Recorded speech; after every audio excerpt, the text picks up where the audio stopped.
Hello friends. Did you know nearly 80% of those who watch my videos aren't subscribed? If you enjoy these stories, please hit that subscribe button and leave a like. It really helps. Thank you for being here. By the way, where are you watching from? Let me know in the comments. For nearly my entire life, I've been hauling cargo in this country for 15 years, and I thought I'd seen everything that could happen on these highways. The good, the bad, and the wrong. I've faced blizzards that turned highways into ice rinks, sandstorms that stripped the paint off tractor trailers, and fog so thick you couldn't even see your own truck's hood. I've seen enough accidents to make your stomach turn, dealt with selfish cops, and spent more nights in truck stops than I care to remember.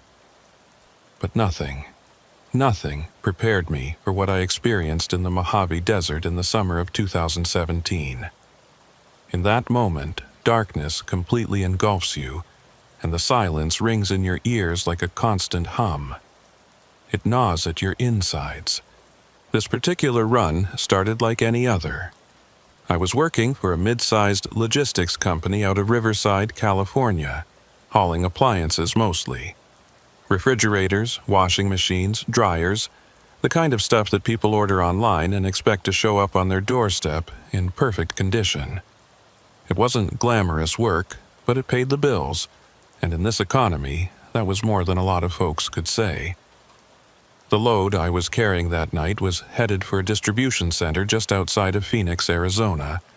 Standard overnight haul, the kind I'd done 100 times before without giving it much thought. I left Riverside around 8 in the evening, right as the sun was setting and painting the sky in shades of orange and purple that would have been beautiful if I wasn't too tired to appreciate them. I'd already put in a full day's work before this run, doing local deliveries around the Inland Empire, and my body was reminding me of every one of my 43 years. My back ached. My eyes felt like they had sand in them, and there was a dull throb behind my temples that promised to turn into a full-blown headache if I didn't stay hydrated. But the money was too good to pass up, and I needed every dime I could scrape together. My daughter Emily was starting college in the fall, and even with her scholarships and financial aid, the costs were adding up faster than I could save. The first hour of the drive was easy enough. I took Interstate 10 east, merging into the flow of evening traffic heading out of the Los Angeles metro area. Cars and trucks surrounded me on all sides, their headlights and taillights creating rivers of light that stretched to the horizon. I had my radio tuned to a country station out of San Bernardino, listening to songs about heartbreak and drinking that all sounded the same after a while. The cab of my truck was warm and comfortable, and I had a thermos of coffee wedged into the cup holder next to me, still hot from the gas station where I'd filled it up. As I drove further east, the traffic started to thin out. The suburbs gave way to desert, and the lights of civilization became fewer and farther between. This was the part of the drive I usually enjoyed, when the chaos of the city was behind me and I could settle into the rhythm of the road. There's something almost meditative about long-distance trucking when conditions are right. Just you, the truck, and the endless miles of asphalt stretching out ahead. No boss looking over your shoulder, no customers complaining, no phones ringing, just the road. But that night, something felt off from the start. Maybe it was the exhaustion catching up with me. Or maybe it was some kind of animal instinct picking up on danger I couldn't yet see. Either way, I couldn't shake this feeling of unease that settled over me like a heavy blanket. I kept checking my mirrors more often than usual, scanning the road ahead for anything out of the ordinary. Nothing jumped out at me, but the feeling persisted, gnawing at the edges of my consciousness. By the time I crossed into the open desert, the sun had fully set and darkness had fallen like a curtain. This is where the real problem became apparent. My headlights, which I'd been meaning to replace for months, were barely cutting through the darkness. They'd been getting dimmer gradually, so slowly that I hadn't really noticed until I was out here in the middle of nowhere with nothing but my weak beams to light the way. In the city or on well-lit highways, the difference wasn't that noticeable. But out here, where there were no streetlights, no buildings, no other sources of illumination, it became glaringly obvious that I was driving half-blind. I cursed myself for putting off the repair. It was always something with this damn truck. The maintenance costs ate into my profits like termites chewing through wood, and every time I thought I had everything in good working order, something else would break down. Last month, it was the transmission making funny noises. The month before that, the refrigeration unit for temperature-controlled loads decided to quit in the middle of a heat wave. And now the headlights, which should have been a simple fix, were leaving me squinting into darkness and hoping I didn't hit something I couldn't see. The highway stretched out before me, a ribbon of asphalt cutting through the desert landscape. During the day, the Mojave has a stark beauty to it. The rock formations, the Joshua trees, the way the mountains rise up in the distance with their layers of sediment visible like pages in a history book. But at night, all of that disappears. At night, the Mojave becomes a void, an absence of light so complete that it feels like you're driving through the emptiness of space itself. I had to squint constantly, straining my eyes to make out where the road ended and the shoulder began. The white lines marking the lanes were my only guide, and even those seemed to fade in and out of visibility as my inadequate headlights struggled to illuminate them. Every few minutes, I'd blink hard and rub my eyes, trying to clear the fatigue that made everything seem slightly blurry around the edges. This was dangerous. I knew that. Any trucker with half a brain could see that driving in these conditions was asking for trouble. More than once, I seriously considered pulling over and calling it a night. There were rest stops along this route, places where I could park the truck and catch a few hours of sleep. I could wait until sunrise, when visibility wouldn't be an issue, and I could make the rest of the drive safely. It would only delay my delivery by a few hours, and any reasonable dispatcher would understand, given the circumstances. Safety first, right?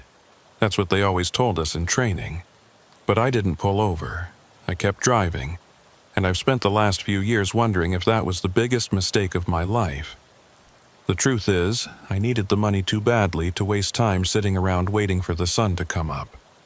Every hour I spent parked was an hour I wasn't getting paid for, and with Emily's tuition looming over me like a dark cloud, I couldn't afford to be precious about things like ideal driving conditions. Besides, the highway was mostly straight through this section. How hard could it be to follow a straight road, even with poor visibility? That's the kind of logic that gets people killed. But I didn't think about it that way at the time. I was focused on the destination, on getting this delivery done so I could pick up the next one and keep the money flowing. That's the trap of this job, really.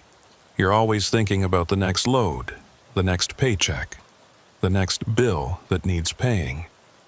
You stop thinking about the present moment. Stop paying attention to the warning signs that something isn't right. The radio had lost its signal about 20 minutes ago, replaced by static that hissed and crackled through the speakers. I turned it off rather than listen to that noise, and now the only sounds were the rumble of the engine and the whisper of tires on asphalt. The silence was actually worse than the static, in a way. It gave me too much time to think, too much space for my mind to wander into dark corners. I thought about Emily, about how proud I was of her for getting into college, and how terrified I was that I wouldn't be able to give her the opportunities she deserved. I thought about my ex-wife, about how she'd been right when she said this job would consume me, that I'd choose the road over my family. I thought about my father, who'd been a trucker before me, and had died of a heart attack behind the wheel of his rig when he was 55. Would that be my fate too? Dying out here on some lonely highway, another statistic, another cautionary tale for young drivers. These were the kinds of thoughts that plagued me during the long hours of solitude. Depression, maybe, or just the natural result of too much time alone with your own mind. The isolation of long-haul trucking isn't something people talk about much, but it's real and it's brutal. Sure, you meet people at truck stops and loading docks, have brief conversations with dispatchers and dock workers, but most of your life is spent alone in the cab of your truck, watching the world go by through a windshield. I shook my head, trying to clear away the dark thoughts. I needed to focus on the road, on making it through this night in one piece. I reached down to the center console, feeling around for one of the energy drinks I always kept stocked. My hand found nothing but empty cup holders and wadded-up napkins. Damn it. I'd forgotten to restock after my last run. The thermos of coffee was long since empty, and I didn't have anything else to keep me alert. This was bad. I could feel the exhaustion creeping up on me, making my eyelids heavy and my reactions slower. The smart thing to do would be to pull over immediately and get some rest, but we'd already established that I wasn't making smart decisions tonight. Instead, I started slapping my own face, pinching my arms, anything to generate some pain and shock my system into staying awake. It worked, but only temporarily. After a few minutes, the exhaustion would come creeping back, even stronger than before. The highway continued its straight path through the desert, and I continued following it, fighting against my own body's desperate need for sleep. I started talking to myself, narrating what I was seeing even though there was nothing to see. Road ahead clear, staying in my lane, checking mirrors. Everything normal. The sound of my own voice helped a little, made me feel less alone, less likely to drift off into unconsciousness. That's when I saw the first sign that this night was about to take a turn for the worse. In the distance, maybe a quarter-mile ahead, I could make out a shape on the road. At first, I thought it might be my imagination, or maybe a shadow cast by the mountains in the distance. But as I got closer, it became clear that there was definitely something there. Something that didn't belong on an empty highway in the middle of the night. My first thought was that it might be an animal. Coyotes, deer, even wild horses sometimes wandered onto the roads out here, and hitting one at highway speed could cause serious damage to the truck, not to mention kill the animal. I'd hit a deer once, years ago in Montana, and the memory of that sickening impact still haunted me. The blood, the broken body, the knowledge that I'd snuffed out a life through no fault of my own, but simply by being in the wrong place at the wrong time. I eased off the accelerator, letting the truck slow down as I tried to get a better look at what was ahead. My pathetic headlights weren't giving me much information, just vague shapes and shadows that could have been anything. As I got closer, maybe 50 yards away, I realized it wasn't an animal. It was a vehicle, a car, sitting in the middle of the road with its hazard lights blinking slow and steady. Relief washed over me. Not an animal, just someone with car trouble. Probably just needed a jump start, or maybe had a flat tire and was waiting for help to arrive. This was something I could handle, a straightforward situation with a straightforward solution. I'd help them out, get them on their way, and continue with my delivery. Good karma, right? But as I got even closer, close enough that even my dim headlights could show me the details, I felt that relief evaporate and get replaced by confusion. The car wasn't pulled off to the side of the road like you'd expect from someone having car trouble.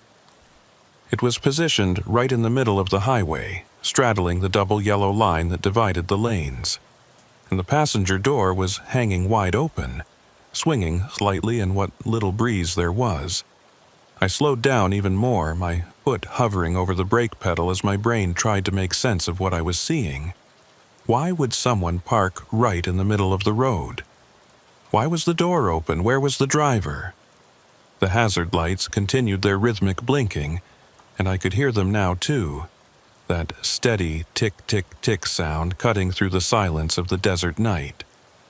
Every instinct I had was screaming at me that something was wrong here, that this wasn't a normal breakdown situation. But I was tired, so tired, and my judgment was probably impaired by exhaustion.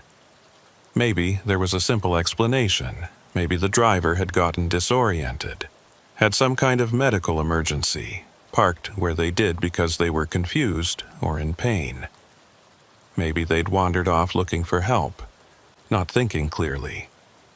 I brought my truck to a complete stop about 30 feet from the car, close enough to see it clearly but far enough that I could maneuver around it if needed. I sat there for a moment, engine idling, trying to decide what to do. The smart thing would probably be to call 911, report an abandoned vehicle, and let the authorities handle it. But cell phone coverage out here was spotty at best, and I wasn't even sure I could get a signal. The car was a newer model Ford Fusion, red paint that looked almost black in the darkness except where my headlights hit it. It appeared to be in good condition. No visible damage, no flat tires, nothing that would obviously explain why it was sitting here in the middle of nowhere. The engine wasn't running, but the keys must have been in the ignition for the hazard lights to be working. I made my decision.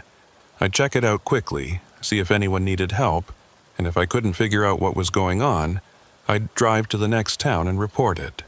Simple. Straightforward. Nothing to worry about. I put the truck in park and killed the engine, suddenly very aware of how quiet it was out here.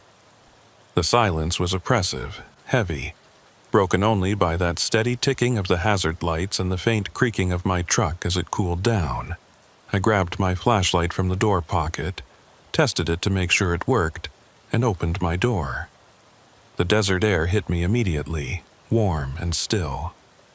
There wasn't even a hint of breeze, which was unusual for this time of night. Normally, the temperature dropped after sunset and the air would start moving, but tonight it felt like I'd stepped into a room with no ventilation. The warmth pressed against my skin, and I could feel sweat starting to form on my forehead despite the lack of physical exertion. I climbed down from the cab, my boots crunching on the gritty asphalt, and started walking toward the Ford. Every step felt surreal, like I was moving through a dream or watching myself from a distance. The hazard lights continued their blinking, casting brief flashes of amber light across the scene. Tick, tick, tick. The sound seemed louder now that I was outside my truck, almost aggressive in its regularity. As I approached the car, I kept my head on a swivel, scanning the desert on both sides of the road for any sign of the driver. My flashlight beam cut through the darkness, illuminating scrub brush and rocks, but no people. Where the hell was the driver? You don't just abandon your car in the middle of a highway and wander off into the desert. That's how people die out here. Dehydration, heat exposure, getting lost and never being found.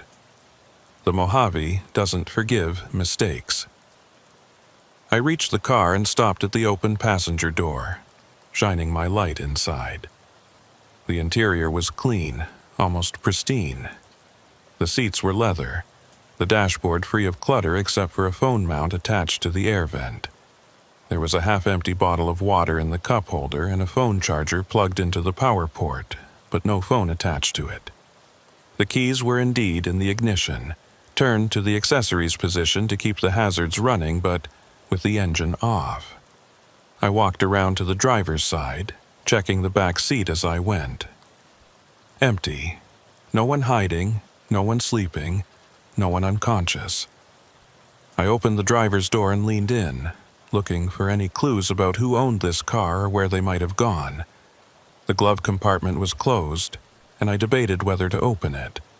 That felt like crossing a line somehow, going through someone's private property without permission. But what if there was information in there that could help me find them? I popped open the glove compartment.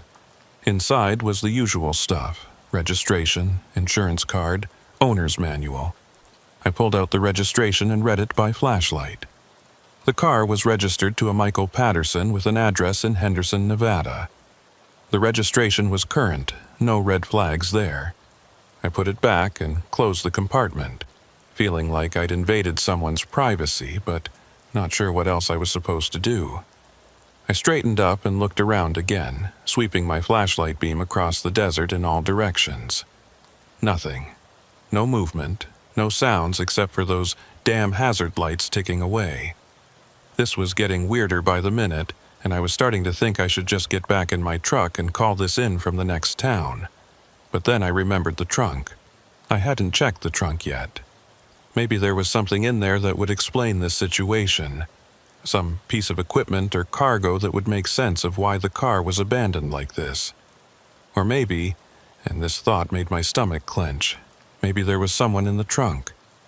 Maybe this was a kidnapping situation. Or worse.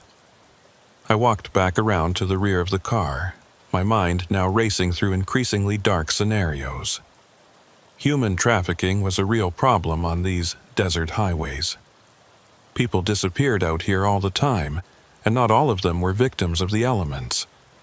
Some of them were taken, transported, sold. The thought made me sick, but I couldn't ignore the possibility. I tried the trunk release, but it wouldn't budge, locked. I went back to the driver's side, reached in and found the trunk release button on the door panel. I pressed it and heard a click, but when I went back to check, the trunk still wouldn't open. It was jammed somehow, stuck from the inside. My heart was pounding now, adrenaline starting to override the exhaustion that had been weighing me down. If someone was in there, if someone needed help, I had to get that trunk open. I went back to the rear seat, opened the door, and folded down the back seat to access the trunk from inside the car. The seat came down easily, and I shined my flashlight into the trunk space. What I saw stopped me cold. 3 large black garbage bags, the heavy-duty contractor kind, stuffed full with something, and tied together with thick rope that had been wound around the trunk latch multiple times. That's why it wouldn't open from the outside. Someone had deliberately locked it from the inside, using the bags and rope to keep the trunk closed. My hands were shaking as I reached toward the bags. I had to know what was in them. Had to know if someone needed help, if there was something I could do. My fingers were maybe 6 inches from touching the nearest bag when the gunshot split the night. The sound was so loud, so impossibly loud in the silence of the desert, that my entire body jerked involuntarily. My head snapped up and cracked against the roof of the car with enough force to make me see stars. Pain exploded across my skull, bright and sharp, but the adrenaline surging through my system barely let me register it. I pulled back from the trunk so fast that I fell onto my ass on the asphalt, my flashlight clattering away and rolling under the car. For a split second, I just sat there, stunned and disoriented, my ears ringing from the gunshot. Then, survival instinct kicked in and I scrambled to my feet, not bothering to retrieve my flashlight. I had to get out of here. Had to get back to my truck. Had to move now before whoever had fired that shot decided to fire another one. I threw the keys onto the front seat of the Ford, not knowing why I did it, just operating on autopilot.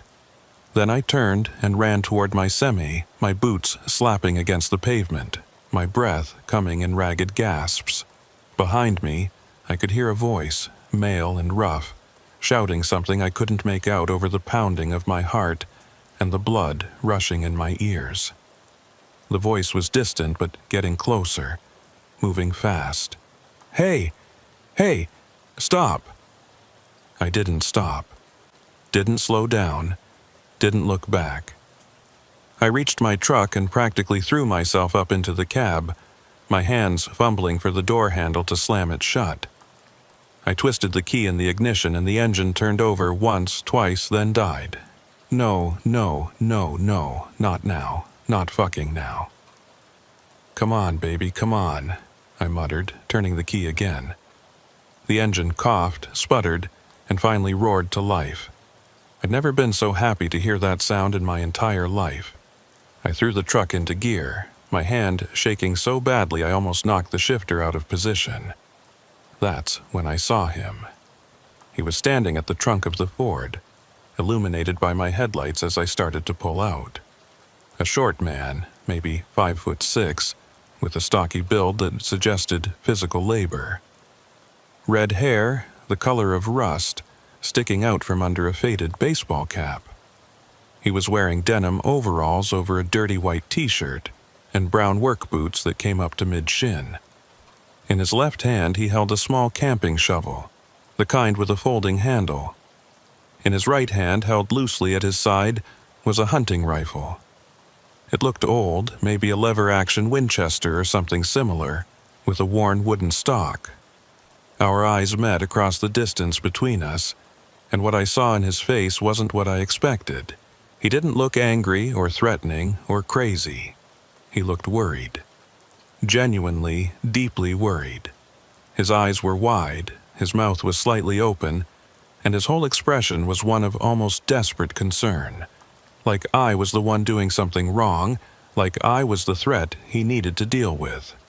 The moment lasted maybe 2 seconds, but it felt like an eternity. Then my truck lurched forward, and I was moving, pulling past him, putting distance between us. In my side mirror, I saw him drop the shovel and start waving his hands over his head, his mouth moving as he shouted something else I couldn't hear. He took a few steps toward my truck, still waving, still yelling. I didn't stick around to hear what he had to say. I pressed down on the accelerator, pushing the semi faster than I should have on this stretch of road, not caring about speed limits or safety or anything except getting as far away from that scene as possible. The truck's engine protested at the sudden demand for speed, but it responded, the speedometer needle climbing past 60, past 70. My hands were locked on the steering wheel in a death grip, my knuckles white, my entire body rigid with tension. I kept checking the mirrors every few seconds, half expecting to see him chasing after me on foot, even though I knew that was impossible. The Ford and the man receded into the distance behind me, the hazard lights getting smaller and smaller until they disappeared entirely, swallowed by the darkness. I drove for 5 minutes straight without letting up on the gas, my eyes darting between the road ahead and the mirrors, searching for any sign of pursuit. The highway remained empty behind me, just darkness and asphalt stretching out into infinity. Maybe I'd overreacted. Maybe he'd let me go. Maybe I was going to make it out of this after all. Then I saw the headlights. They appeared in my rearview mirror like eyes opening in the dark, distant at first but growing rapidly larger. Someone was coming up behind me, fast. Way too fast. I watched those headlights eat up the distance between us, and I just knew, it was him. The red Ford Fusion, no longer abandoned on the highway but in pursuit. No, no, no, I heard myself saying, my voice sounding strange and high-pitched in the confines of the cab. Come on, not this. Please, not this. I fumbled for my phone with one hand while keeping the other on the wheel, nearly dropping it twice before I managed to unlock it. 3 bars of signal, thank God. I dialed 911, my finger jabbing at the screen, and held the phone to my ear. It rang once, twice, 3 times. Each ring felt like an eternity. 911, what's your emergency? The voice was female, calm and professional, and I've never been so relieved to hear another human being in my life. I need help, I said, the words tumbling out of my mouth almost too fast to understand. I'm on Interstate 10, eastbound, somewhere in the Mojave. There's a man chasing me. He has a gun, he fired a shot at me. I'm in a semi-truck and he's in a red Ford Fusion and he's right behind me. Sir, I need you to slow down and tell me exactly where you are. I don't know exactly where I am. I'm in the desert, on I-10, heading toward Arizona. He's right behind me. He's been chasing me for miles. Okay, sir, I understand you're scared, but I need you to stay calm. Can you see any mile markers or exit signs?" I scanned the road ahead, but there was nothing visible in the darkness. No signs, no markers, nothing to tell me exactly where I was. "No, I can't see anything. It's too dark and my headlights are bad, but he's gaining on me. Please, you have to send someone." "We're triangulating your position now, sir. Can you describe the vehicle that's following you?" "Red Ford Fusion, newer model. The driver is a white male, short, red hair, wearing overalls. He has a rifle." Behind me, the headlights were getting closer. I could see them filling my side mirrors now, bright and unrelenting. Then I heard it. The horn. Honk, honk, honk. 3 long blasts that seemed to shake the entire cab of my truck. "He's honking at me. He wants me to stop." "Do not stop, sir. Keep driving and stay on the line with me. We have units en route to your location." The Ford pulled up right on my bumper, so close I couldn't see its hood anymore. Just the glare of its headlights reflecting off my trailer. The horn blasted again, longer this time. A sustained noise that drilled into my skull like a physical thing. Honk. "Make him stop. Please make him stop." "Sir, I know this is frightening, but you need to keep driving. Don't try to outrun him. Just maintain your speed and wait for our officers to arrive. They're coming." Easy for her to say. She wasn't the one being chased through the desert by an armed man in the middle of the night. But I tried to do what she said, keeping my speed steady around 75, watching those headlights in my mirror, and praying that the police would show up before something worse happened. The pursuit continued for what felt like hours, but was probably only 10 or 15 minutes. The Ford stayed right on my tail, occasionally honking, but making no attempt to pass me or force me off the road. This was almost worse than if he'd tried something aggressive. The waiting, the not knowing what he was going to do, was eating away at my sanity. "Where are the police?" I asked, my voice cracking. "How long until they get here?" "They're very close now, sir. Just a few more minutes." The Ford suddenly swerved out from behind me, pulling into the left lane. My heart jumped into my throat. This was it. He was going to pull alongside me, point that rifle out his window and blow my head off. I'd die out here in the desert, just another victim of road violence, another trucker who was in the wrong place at the wrong time. But he didn't pull alongside me.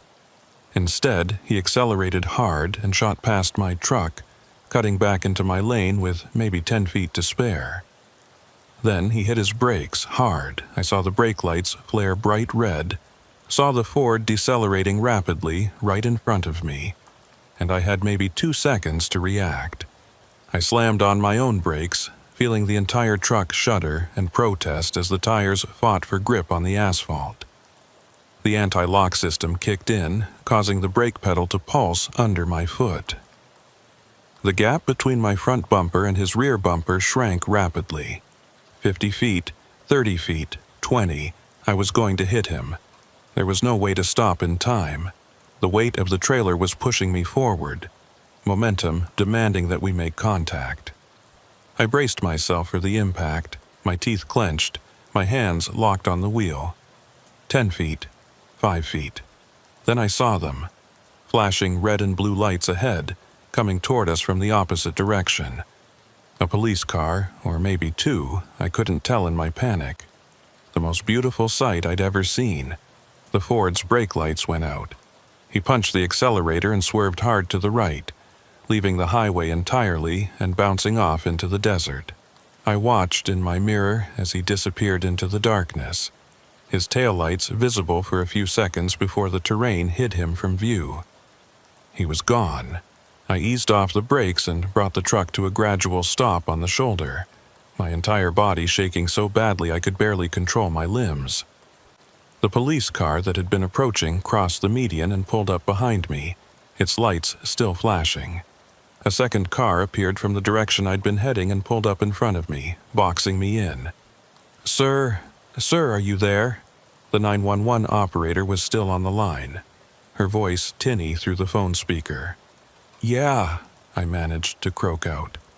"Yeah, I'm here. The police are here. He's gone. He drove off into the desert." "That's good, sir. You're safe now. The officers will take care of everything." I ended the call and just sat there for a moment, staring at nothing, trying to process what had just happened. My heart was still racing. My shirt was soaked with sweat, and I could feel the adrenaline starting to wear off, leaving behind a bone-deep exhaustion that made me feel like I'd aged 10 years in the last hour. A knock on my driver's side window made me jump. A police officer was standing there, a young guy with a crew cut and a serious expression. I rolled down the window. "Sir, are you injured?" he asked. I shook my head. "No. Scared shitless, but not hurt." "I need you to step out of the vehicle, please. We're going to need to get a statement from you." I climbed down from the cab on legs that felt like jelly, my boots hitting the pavement with less steadiness than I would have liked. Another officer, this one older with gray hair and a weathered face, was standing by the front of my truck with his hand resting on his service weapon. The younger officer pulled out a notepad. "Can you tell me what happened tonight?" And so I told him everything. The abandoned Ford in the middle of the road, the open passenger door, the bags in the trunk, the gunshot, the man with the rifle, the chase. I spoke quickly, the words tumbling out in a disorganized rush, and the officer had to ask me to slow down multiple times so he could take proper notes. When I finished, he looked at his notes, then back at me. "And you said the vehicle was located approximately 20 miles back?" "I guess. I don't know exactly. I wasn't really paying attention to the mile markers. But yeah, somewhere back there." "And the driver, the man with the gun, you got a good look at him?" "Yeah, short guy, red hair, wearing overalls and work boots. He had a shovel and a rifle." The officer wrote this down, then looked up at me. "And he chased you for how long?" "I don't know, 15 minutes, 20, it felt like forever." The older officer had been listening to this exchange, and now he walked over. "Did he try to run you off the road or shoot at you during the pursuit?" "No, he just followed me, honking his horn and trying to get me to stop." The two officers exchanged a look that I couldn't quite read. "Okay," the younger one said. "Here's what's going to happen. We're going to take your statement, get your contact information, and send you on your way. We'll have units respond to the location where you found the vehicle and investigate the scene. What about the guy? He drove off into the desert. You should go after him now, before he gets away." The older officer shook his head. "Sir, we don't have any four-wheel drive units in this immediate area, and pursuing someone into the desert at night is dangerous for everyone involved. We'll establish a perimeter and coordinate a search at first light." "But he could be getting away right now. He could be destroying evidence or—" "Sir," the officer interrupted, his tone firm but not unkind. "I understand your frustration, but we have protocols we have to follow. The best thing you can do right now is answer our questions as completely as possible, so we have all the information we need to conduct our investigation." I wanted to argue, wanted to insist that they do something right now, but I could see it was pointless. They'd already made up their minds. So I stood there on the side of the highway and answered their questions, gave them my contact information, and watched as they took photos of my truck from various angles. Finally, after what felt like an eternity but was probably only 30 minutes, they told me I was free to go. The younger officer handed me a card with a case number on it. "If you think of anything else, anything at all that might be relevant, give us a call at that number.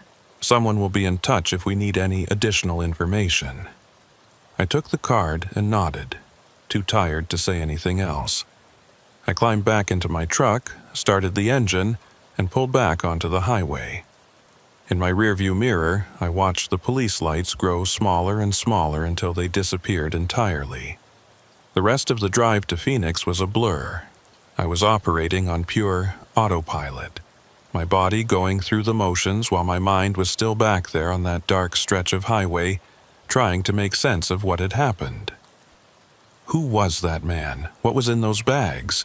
Why did he chase me?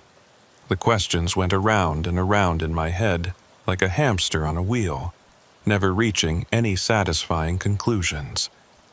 I made my delivery in Phoenix at just past 6 in the morning. The sun rising over the desert and painting the sky in shades of pink and gold that would have been beautiful if I'd been in any state of mind to appreciate them. The warehouse workers noticed something was off about me. I could tell from the way they kept glancing at me and whispering to each other, but nobody said anything.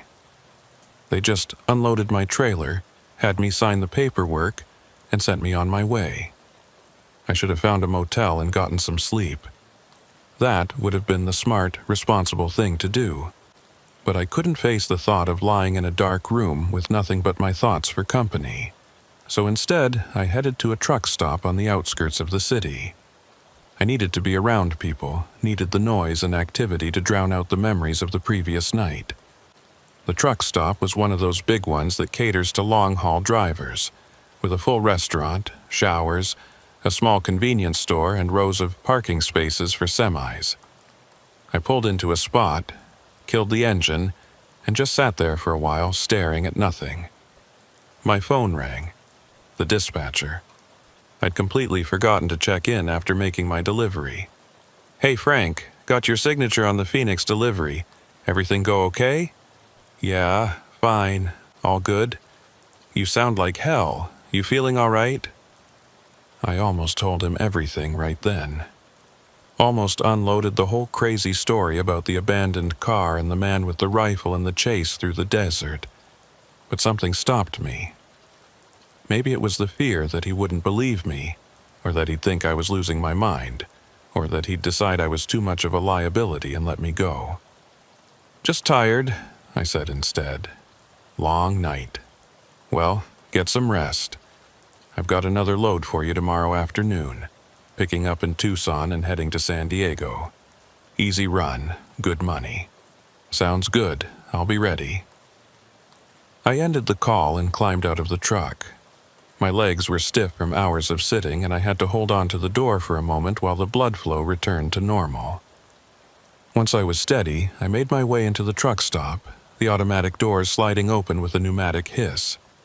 The restaurant was about half full, mostly truckers like me, along with a few families who were probably doing road trips across the country.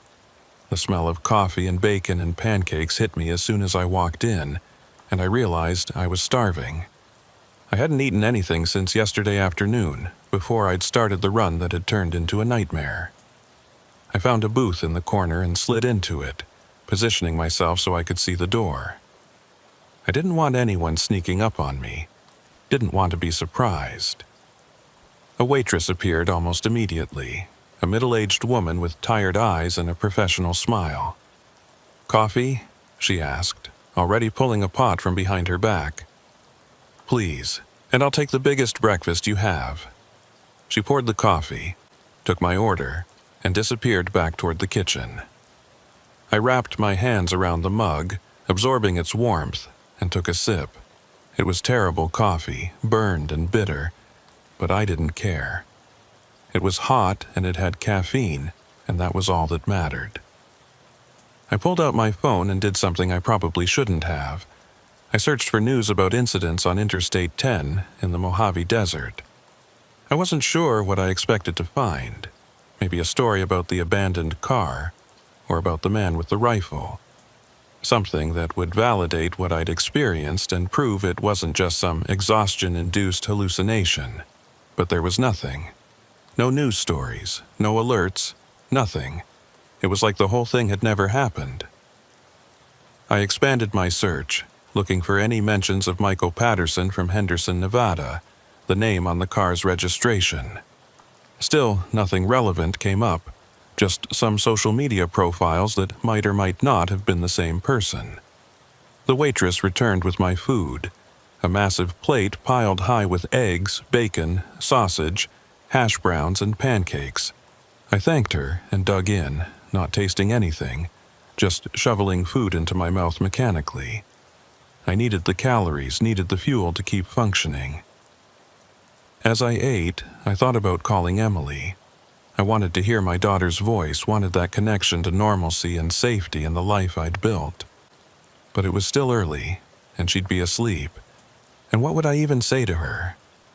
"Hey, honey, just wanted to let you know I almost got killed by a crazy man in the desert last night." No, better to keep it to myself. I finished eating and paid my bill, leaving a generous tip because the waitress had been nice, and I felt like spreading some good karma around after the night I'd had. Then I went back to my truck, climbed into the sleeper berth, and tried to get some rest. Sleep didn't come easy. Every time I closed my eyes, I saw those garbage bags in the trunk. Every time I started to drift off, I jerked awake, my heart pounding, convinced I'd heard a gunshot. After about 2 hours of this, I gave up and just lay there staring at the ceiling of the sleeper, watching the shadows move as other trucks pulled in and out of the parking lot. My phone buzzed, a text message from an unknown number. My stomach clenched as I picked it up and read it. "This is Officer Martinez from last night. Just wanted to update you that we located the vehicle. It had been moved from the position you described, but we found it about 15 miles west of where you said. Vehicle was empty, no sign of the driver. No garbage bags or rope in the trunk. Investigation is ongoing. Thank you for your cooperation." I read the message 3 times, my confusion growing with each pass. The vehicle had been moved? The bags were gone? What the hell did that mean? I called the number, and Officer Martinez answered on the 3rd ring. "This is Martinez." "Yeah, hi, this is Frank Morrison. You just sent me a text about the Ford Fusion?" "Right, yes. Did you have any questions about the update?" "What do you mean the bags were gone? There were 3 garbage bags in the trunk, tied together with rope." "I saw them." "Sir, when we processed the vehicle, the trunk was empty. Completely empty." "Are you certain about what you saw?" "Am I certain? Of course I'm certain. I was reaching for them when the guy fired his gun." There was a pause on the other end of the line. "Mr. Morrison, I'm not saying you didn't see something, but there's no physical evidence of what you're describing. No bags, no rope, nothing. Then he came back and removed them. After he chased me, he must have gone back and cleaned out the trunk. That's certainly possible. We're treating this as an active investigation. We've put out a bolo for the vehicle and the individual you described. If we locate him, we'll definitely have some questions." "If you locate him? You mean you haven't found him yet?" "No, sir, not yet, but we're working on it." I wanted to scream. I wanted to reach through the phone and shake this cop until he understood how serious this was. But I knew it wouldn't do any good. They were doing what they could with the information they had, and getting angry at them wasn't going to change anything. "Okay," I said, forcing my voice to stay calm. "Thank you for the update. Please let me know if you find anything else." "Will do, Mr. Morrison. And sir, you did the right thing calling us. Whatever was going on out there last night, you potentially saved a life by not ignoring that abandoned vehicle." After we hung up, I sat in the sleeper berth and tried to make sense of this new information. The bags were gone. The man had obviously come back after chasing me off and removed whatever was in that trunk, which meant he'd had something to hide, something worth chasing a semi-truck for 20 miles to keep secret. What had been in those bags? The most obvious answer, the one that kept forcing its way into my mind no matter how much I tried to avoid it, was bodies, dead bodies, chopped up and ready for disposal in the desert. The shovel made sense in that context too. He'd been digging a grave, or maybe multiple graves. And I'd stumbled onto his burial site at exactly the wrong time. But there were problems with that theory. The shovel had been too small for digging graves, just a little camping shovel that couldn't have moved much dirt. And the bags, while large, hadn't been big enough for full adult bodies. Maybe body parts, like my friends had suggested when I eventually told them this story, but that raised even more questions. How many people had he killed? Where had he killed them? Why dispose of them way out here in the middle of nowhere? The alternative theories weren't much better. Maybe he was a drug dealer, and those bags had been full of product. Maybe he was a thief, and he'd been burying stolen goods. Maybe he was involved in some kind of organized crime, and those bags contained evidence of something illegal. None of these explanations made me feel any better about the situation. Days passed, then weeks, then months, and I never heard anything more from the police. No follow-up calls, no requests for additional information, nothing. The case number on the card they'd given me might as well have been just random numbers for all the good it did. I called a few times, trying to get updates, but I was always told that the investigation was ongoing and they'd contact me if they had any news. Eventually, I had to accept that I'd probably never know the full story of what happened that night. The man with the red hair and the rifle had vanished into the desert like a ghost, taking his secrets with him. The abandoned Ford Fusion, registered to Michael Patterson of Henderson, Nevada, had been impounded and processed for evidence, but apparently nothing useful had been found. I tried to move on with my life. Kept driving, kept making deliveries, kept putting money away for Emily's college fund.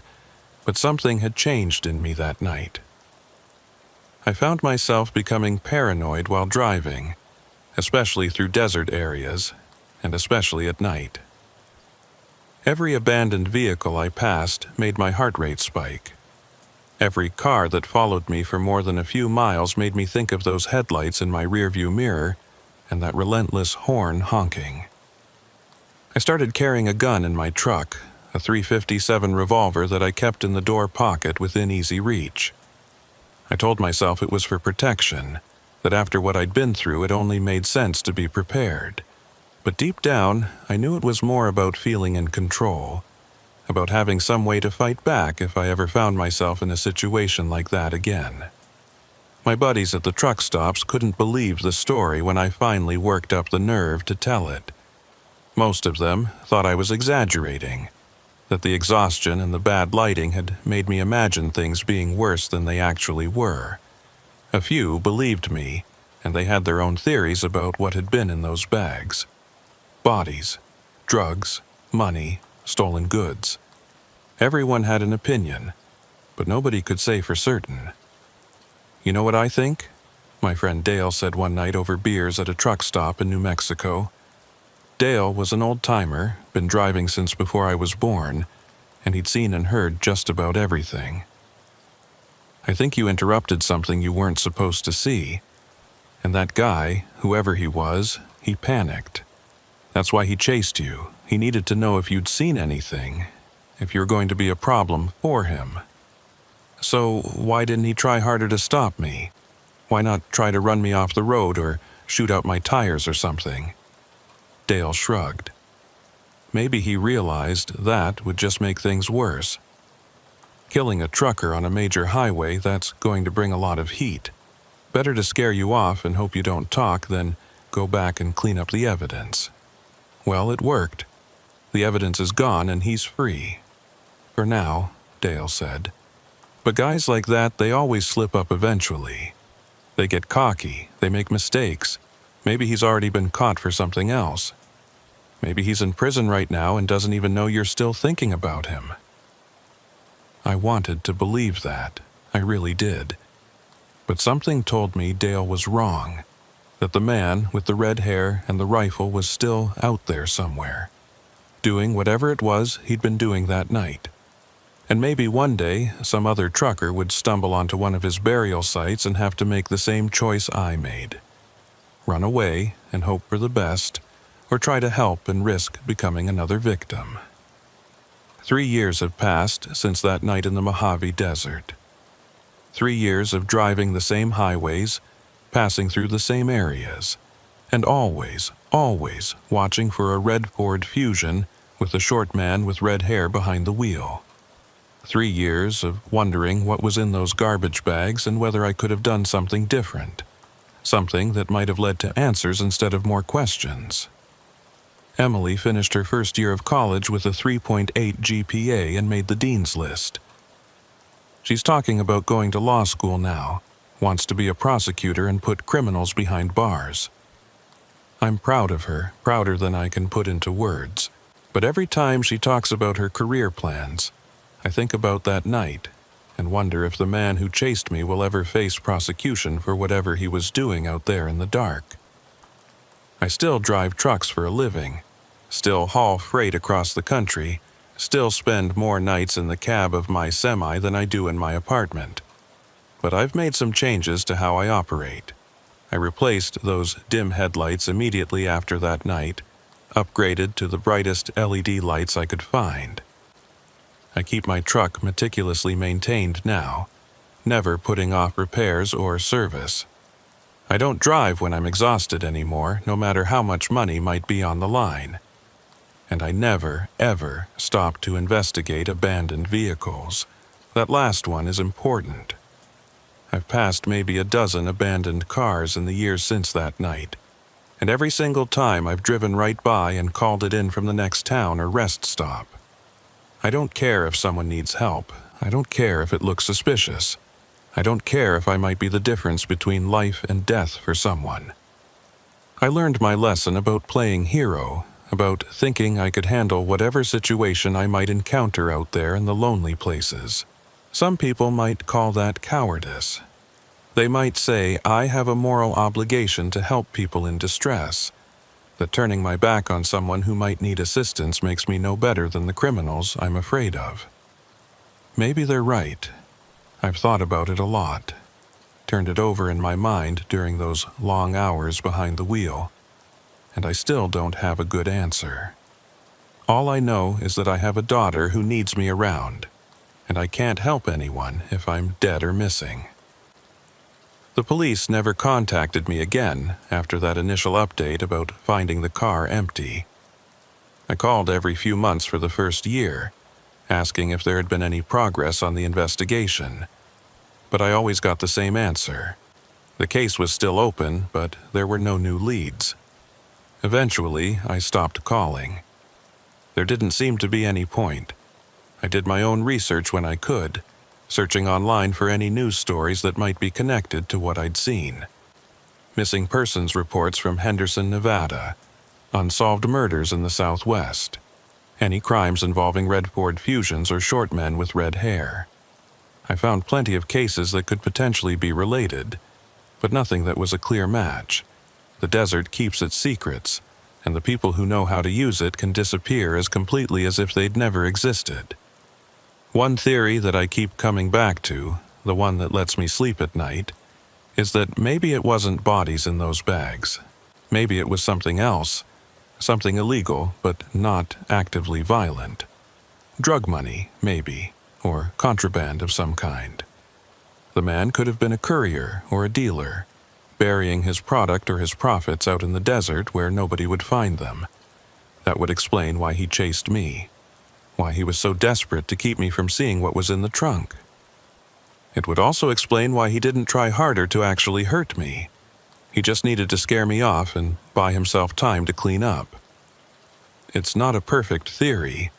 There are holes in it, things that don't quite add up.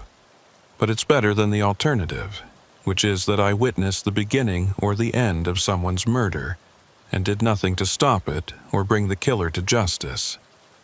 That thought is what wakes me up at night sometimes, sweating and gasping, my heart pounding in my chest.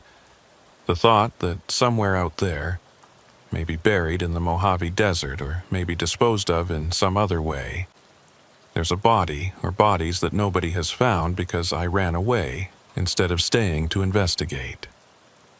I've told this story more times than I can count. At truck stops, at family gatherings, to anyone who'll listen. People's reactions vary. Some are fascinated, want to hear every detail multiple times. Some are skeptical, think I'm exaggerating or making the whole thing up. Some get angry, demand to know why I didn't do more, why I didn't fight back or chase the guy down myself. Everyone has an opinion about what I should have done differently. But they weren't there. They didn't see those garbage bags or hear that gunshot echoing across the desert. They didn't have to make split-second decisions with incomplete information while their adrenaline was spiking and their hands were shaking. It's easy to be brave when you're sitting in a diner with a cup of coffee, talking about something that happened to someone else. It's a lot harder when you're the one in danger, when you're the one who has to live with the consequences of your choices. Dale, my old trucker friend, died last year. Heart attack while he was sleeping in his truck at a rest stop in Texas. They found him in the morning, still in his bunk, like he'd just drifted off peacefully in his sleep. I went to his funeral, saw his wife and kids, listened to people talk about what a good man he was. And I thought about our conversation that night in New Mexico, about how he'd said guys like the one who chased me always slip up eventually. I hope he was right. I hope that somewhere, somehow, the man with the red hair and the rifle made a mistake. I hope he's in prison or dead, or at least no longer able to do whatever it was he was doing that night. But I don't know. I'll probably never know. And that uncertainty is its own kind of prison, one that I'll be living in for the rest of my life. I still drive through the Mojave Desert sometimes. It's impossible to avoid completely when you're hauling freight across the Southwest, but I do it during the day now, never at night. I watch the landscape roll by, the rocky outcroppings, and the scraggly vegetation and the mountains rising in the distance, and I wonder how many secrets it's keeping. How many graves, how many crimes, how many mysteries that will never be solved because the desert is too big and too empty and too good at swallowing up evidence. Sometimes, late at night when I can't sleep, I pull out my phone and look at news stories from the Southwest. I tell myself I'm not looking for anything specific, just keeping informed about what's happening in the areas where I drive. But really, I'm looking for him. Looking for some story about a short man with red hair being arrested for murder or drug trafficking or whatever it is he was actually doing. I want closure. I want to know that I did the right thing by running away, or that I did the wrong thing and need to live with that guilt, or something, anything that will let me put this behind me once and for all. But closure doesn't come. The desert keeps its secrets, and the man keeps his, and I keep driving. That's all I can do. Keep driving, keep making my deliveries, keep putting 1 mile behind me after another. The highway stretches out ahead of me, endless and unchanging. And somewhere out there, maybe still on these same roads, is a man with red hair and dark secrets and garbage bags full of things that nobody was ever meant to see. I wonder if he thinks about that night too. I wonder if he remembers the trucker who stumbled onto his scene and almost touched those bags before running away. Does he regret chasing me? Does he wish he'd handled it differently? Or was I just one more complication in a life full of complications, just another person who got too close to something they shouldn't have seen? I'll never know the answers to these questions. The only thing I know for certain is that on a warm night in 2017, somewhere in the Mojave Desert on Interstate 10, something terrible was happening. And I drove away from it, leaving it behind in the darkness, unresolved and unexplained. I saved my own life that night, but I can't shake the feeling that I might have been able to save someone else's if I'd been braver, smarter, better prepared. That's the weight I carry now, every day, every mile. Not the memory of the chase or the gunshot or the man with the rifle, although those haunt me too. But the weight of not knowing, the burden of questions without answers, the guilt of wondering if my survival came at someone else's expense. It's a heavy weight, but it's mine to bear. I chose to get out of that truck and investigate that abandoned car. I chose to run when things got dangerous. I chose to drive away and let the police handle it, even though they never really handled anything. These were my choices, and I have to live with them. So I keep driving, keep watching the road, keep telling this story to anyone who'll listen. Maybe someday I'll get the answers I'm looking for. Maybe someday the truth about what was in those garbage bags will come to light, and I'll finally be able to put this behind me. Maybe someday I'll stop scanning every parking lot for red Ford Fusions and every crowd for short men with red hair. But until that day comes, if it ever does, I'm trapped in this limbo of unknowing. The highway stretches out before me, endless and full of possibility and danger in equal measure. And somewhere out there, in the darkness at the edges of the headlights, the desert keeps its secrets. I'm still driving, still watching, still wondering, and I probably always will be.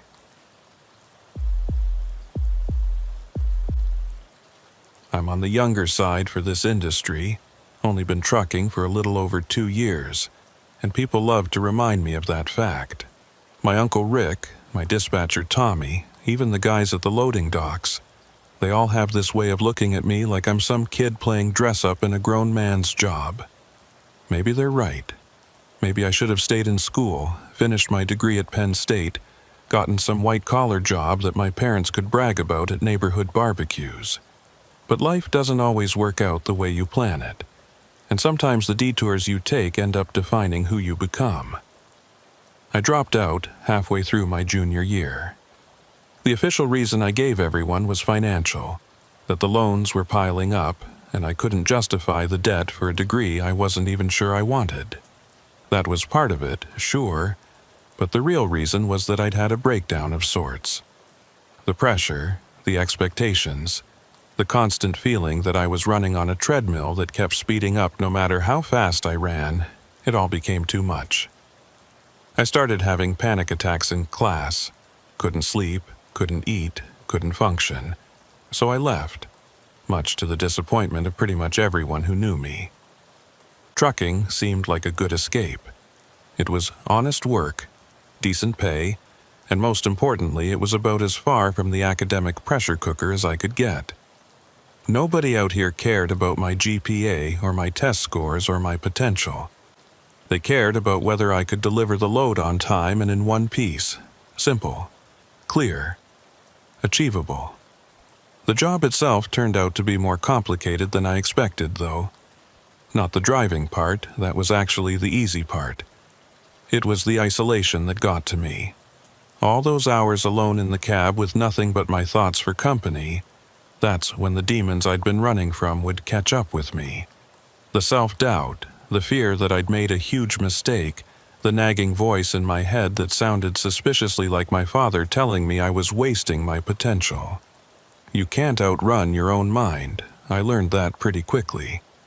This particular incident happened about 3 months into my career, when I was still green enough to make rookie mistakes but experienced enough to think I knew what I was doing. Dangerous combination, that. I was hauling a load from South Jersey to Lafayette, Indiana, a 12-hour drive that would have been manageable on its own.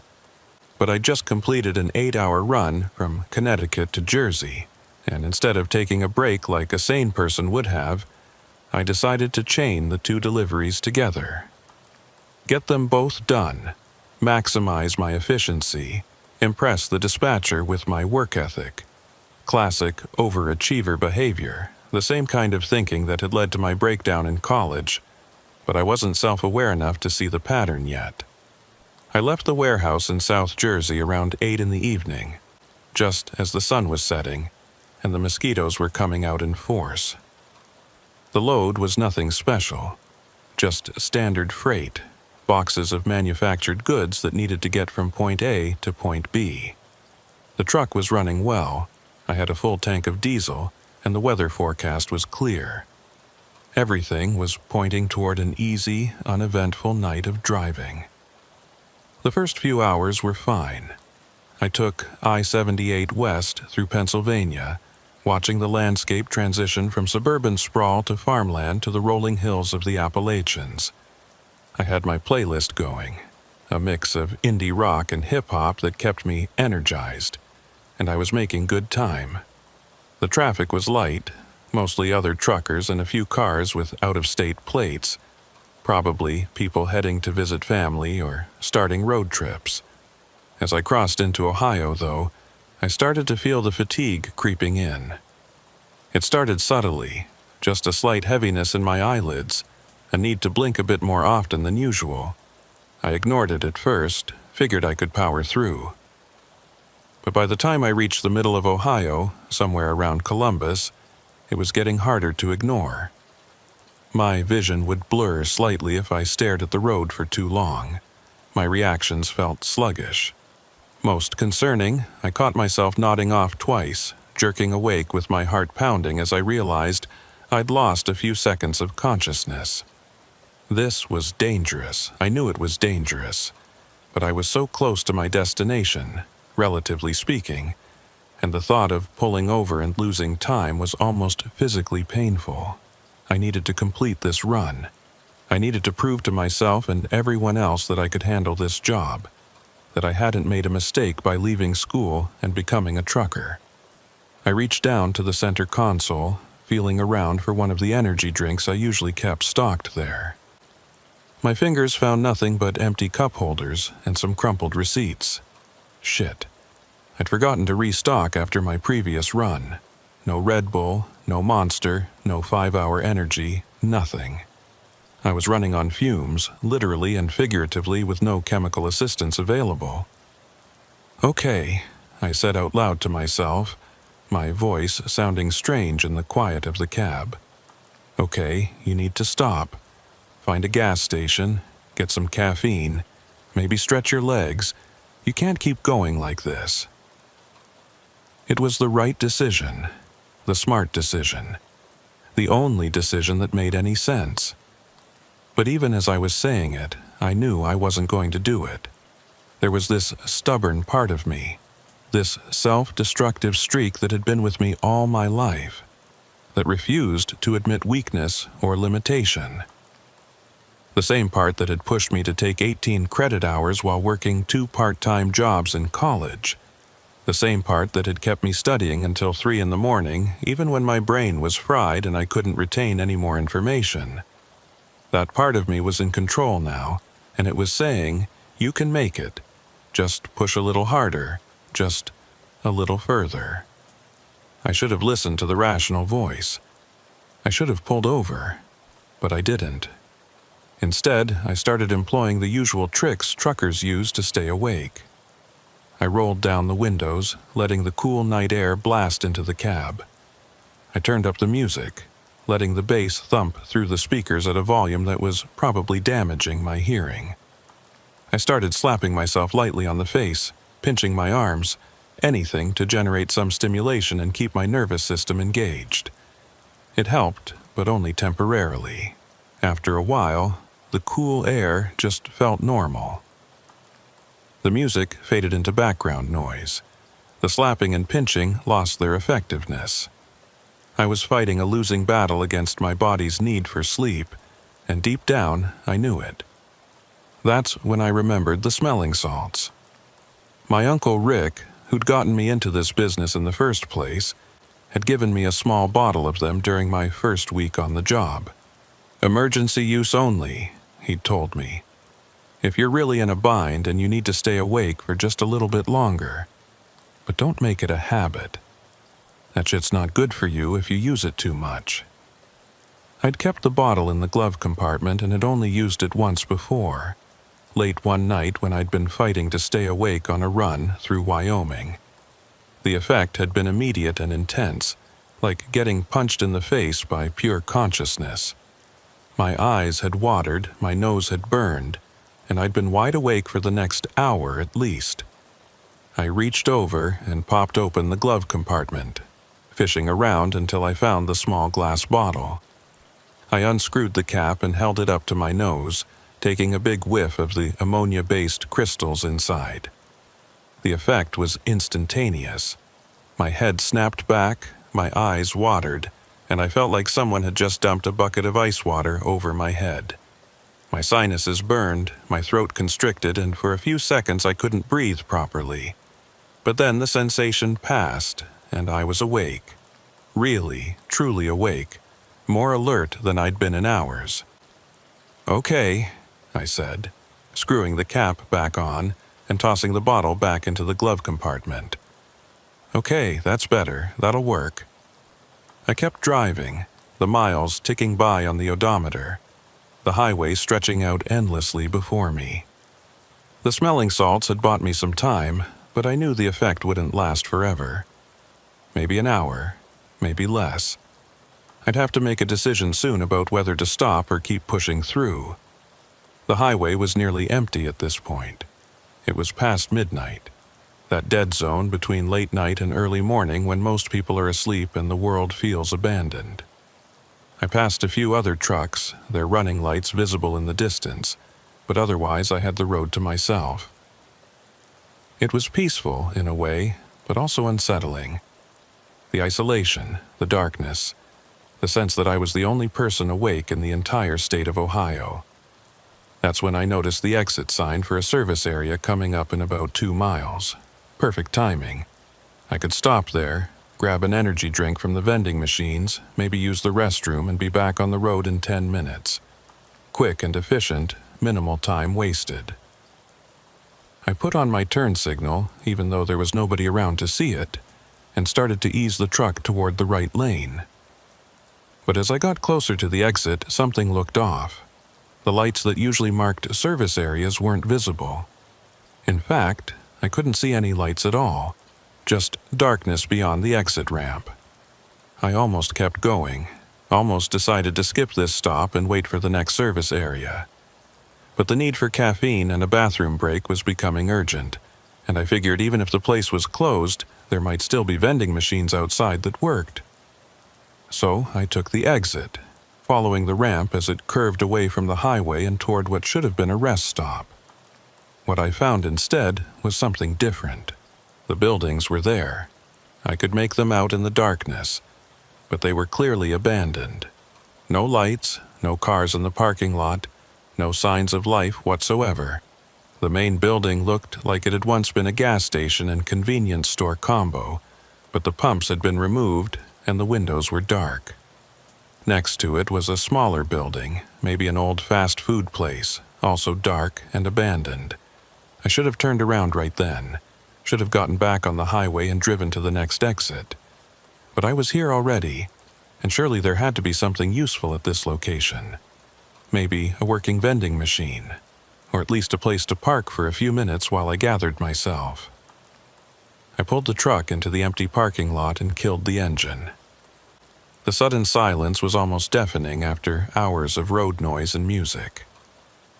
I sat there for a moment, looking at the abandoned buildings, trying to decide if this was a terrible idea or just a slightly bad one. 5 minutes, I told myself. Just check it out for 5 minutes, and if there's nothing here, you get back on the road. I grabbed my flashlight from the door pocket, tested it to make sure it worked, and climbed down from the cab. My legs were stiff from sitting for so long, and I had to hold on to the door for a moment while the blood flow returned to normal. The night air was cool but not cold, and there was a strange stillness to it, like the world was holding its breath. The parking lot was cracked and overgrown with weeds, and I could hear the crunch of gravel under my boots as I walked toward the main building. As I got closer, I could see that this place hadn't been abandoned recently. The windows were dusty and covered in grime, there were old leaves and trash piled up against the walls, and the paint on the doors was peeling and faded. This place had been closed for years, maybe decades. I tried the front door anyway, expecting it to be locked. To my surprise, it swung open with a long, drawn-out creak that made me flinch. I stood in the doorway, shining my flashlight into the darkness beyond, trying to see what was inside. The interior was gutted. Empty shelves lined the walls. There was a counter at the back that might have once held a register, and the floor was covered in dust and debris. No vending machines, no working lights, nothing useful at all. just an empty shell of a building that had once served travelers but now served no purpose except to decay slowly into the earth. I was about to turn around and head back to my truck when I noticed a faint glow coming from somewhere deeper in the building. I paused, squinting into the darkness, trying to locate the source. It seemed to be coming from a back room, maybe an office or storage area. Just a faint greenish light that barely penetrated the darkness. Curiosity got the better of me. I know, classic horror movie mistake. But I was tired and not thinking clearly, and some part of me was hoping that the glow meant there was still electricity running to the building, which might mean there was a working vending machine, or at least a bathroom with running water somewhere. I walked through the main room, my flashlight beam cutting through the darkness, dust motes dancing in the light. The floor creaked under my weight, and I could hear small sounds in the walls, probably mice or rats that had made this abandoned building their home. The glow got brighter as I approached the back room, and I could see now that it was coming from under a closed door. I reached for the doorknob, my hand trembling slightly even though I wasn't sure why. Some animal instinct was telling me to turn around, to get out of this place, but I ignored it. I turned the knob and pushed the door open slowly. The back room was small, maybe 10 feet by 10 feet, and it contained exactly one thing, a refrigerator. An old, battered refrigerator that was somehow still running, its interior light creating that greenish glow I'd seen. It was plugged into a wall outlet, and I could hear the low hum of its compressor. "What the hell?" I muttered, walking over to the fridge. Why was there a working refrigerator in an abandoned building? Who was paying the electric bill? What was it doing here? I opened the door wider, half expecting to find it stocked with drinks or food that I could purchase or borrow. But the interior was completely empty. Not just empty of food, but empty of everything. The shelves had been removed, the drawers had been taken out, it was just a hollow box with a light in it. Someone had gutted this refrigerator just like they'd gutted the rest of the building. I stood there staring at it, trying to make sense of what I was seeing. Who removes the shelves from a refrigerator? Why would you leave it running if you weren't storing anything in it? None of it made any logical sense. Behind me, somewhere in the main room, I heard a sound, a clatter like something had been knocked over or dropped. I spun around, my heart suddenly pounding, my flashlight beam sweeping across the empty doorway. "Hello?"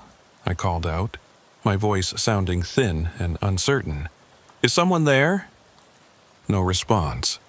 Just silence, and that low hum from the refrigerator behind me. I stood there frozen, listening intently, trying to hear any other sounds. Had I imagined it? Had it been an animal? Or was there someone else in this building with me? After about 30 seconds of silence, I decided I'd had enough. This place was creeping me out, and whatever curiosity had driven me to explore was now completely overwhelmed by a desire to get the hell out.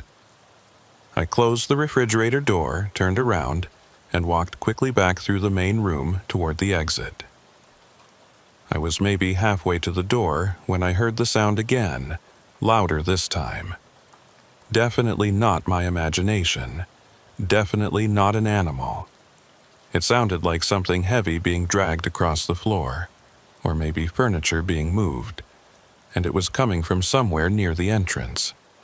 I stopped walking and raised my flashlight, trying to see what was making the noise. The beam illuminated the empty room, the counter, the shelves, the door. Everything looked the same as it had when I came in, but something felt different. The air felt different, like the atmosphere in the room had changed somehow. "Look, if someone's here, you need to say something," I called out, trying to sound more confident than I felt. "I'm not trying to cause any trouble. I'm just a trucker who needed to take a break." Still no response. But I was certain now that I wasn't alone in this building. Every instinct I had was screaming at me to run, to get out now, to not wait around to find out who or what was sharing this space with me. I started walking toward the door again. Faster now, not quite running, but close to it. My boots thudded against the floor, and I could hear my own breathing, harsh and rapid. The door was maybe 20 feet away, 15 feet, 10 feet. I reached for the handle, grabbed it, pulled it open. The cool night air rushed in, and I practically fell through the doorway in my haste to get outside. I didn't look back, didn't pause to investigate the sounds I'd heard, just started half running, half jogging back toward my truck. Behind me, I heard the door to the building swing open again. I did look back then, couldn't help myself, and what I saw made my blood run cold. The door was standing wide open, but I couldn't see anyone in the doorway. No person, no animal, nothing. Just darkness and that open door, swinging slightly in the still night air. But I knew, I absolutely knew that I hadn't left that door open. I'd closed it behind me, or at least I thought I had. I didn't wait around to figure it out. I ran the rest of the way to my truck, yanked open the driver's side door, and hauled myself up into the cab.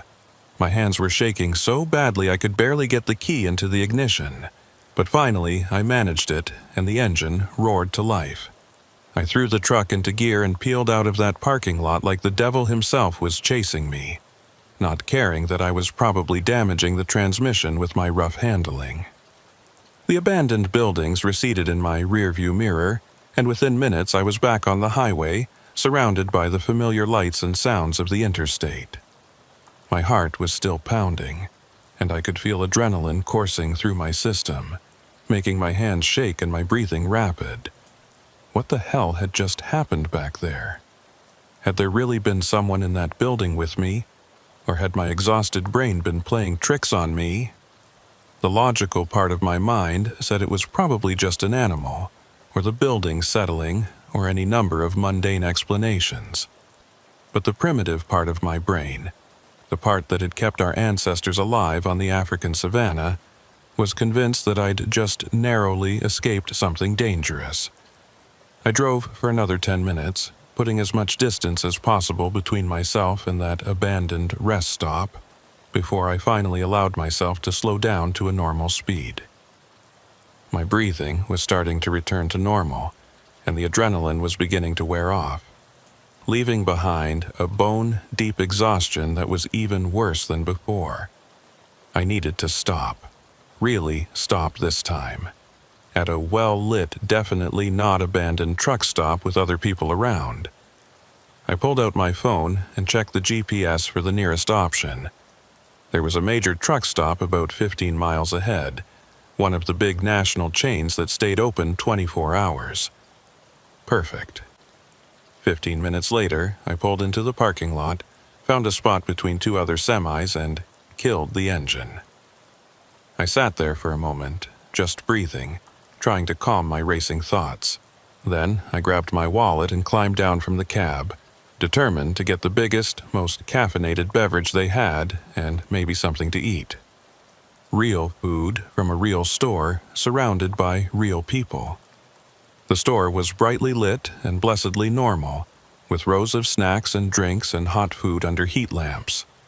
There were a few other people inside, mostly truckers like me, looking tired but not terrified. I grabbed 2 energy drinks, a large coffee, and a sandwich, paid the clerk, and headed back out to my truck. I felt better with food and caffeine in my system, more grounded, more rational. The incident at the abandoned rest stop was starting to feel less like a horror movie and more like an unfortunate result of driving while exhausted. I'd let my imagination run wild, that's all. Nothing had actually happened. I was fine. I climbed back into the truck, settled into the driver's seat, and took a long drink of coffee. The caffeine hit my system almost immediately, and I could feel myself becoming more alert. This was what I'd needed all along, not smelling salts or willpower, just a proper break and some chemical assistance. I started the engine and was about to pull out of the parking lot when something caught my eye in the rearview mirror. The curtain that separated the cab from the sleeper berth, the one I always kept closed to block out light and maintain some privacy, was moving. Not just fluttering from air conditioning, but moving deliberately, like someone was touching it from the other side. I froze, my hand still on the gear shift, my eyes locked on the mirror. The curtain moved again, definitely being pushed aside by something. I watched in growing horror as it slowly parted, revealing the dark space of the sleeper berth behind it. My first thought was that I was hallucinating, that the exhaustion and stress had finally pushed me over the edge, and I was seeing things that weren't there. But the curtain kept moving, kept parting, and then I saw it. A hand, a human hand, dirty and pale, reaching through the gap in the curtain. I didn't think, didn't plan, didn't try to figure out what was happening or how someone could be in my sleeper. I just reacted on pure instinct. I threw open the driver's side door and practically fell out of the cab, stumbling on the pavement but staying upright. I ran toward the store, not looking back, my legs pumping and my lungs burning. I burst through the doors of the truck stop, startling the clerk and the few customers inside. "Call the police!" I shouted, my voice coming out higher and more panicked than I'd intended. "There's someone in my truck! Someone broke into my truck!" The clerk, a middle-aged woman with gray hair and a name tag that said Denise, picked up the phone immediately. "Okay, honey, okay, just calm down. I'm calling them right now. Which truck is yours?" I told her, pointing vaguely in the direction of the parking lot even though she couldn't see it from where she was standing. Another trucker, a big guy with a beard and a John Deere cap, stood up from where he'd been sitting at a table. "You want me to go check it out?" he asked, his voice calm and steady. "No," I said, probably too loudly. "No, don't go near it. Whoever's in there, they might be dangerous. Just wait for the cops."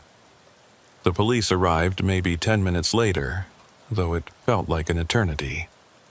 2 officers in a county sheriff's cruiser, both of them looking simultaneously alert and annoyed at being called out to a truck stop in the middle of the night.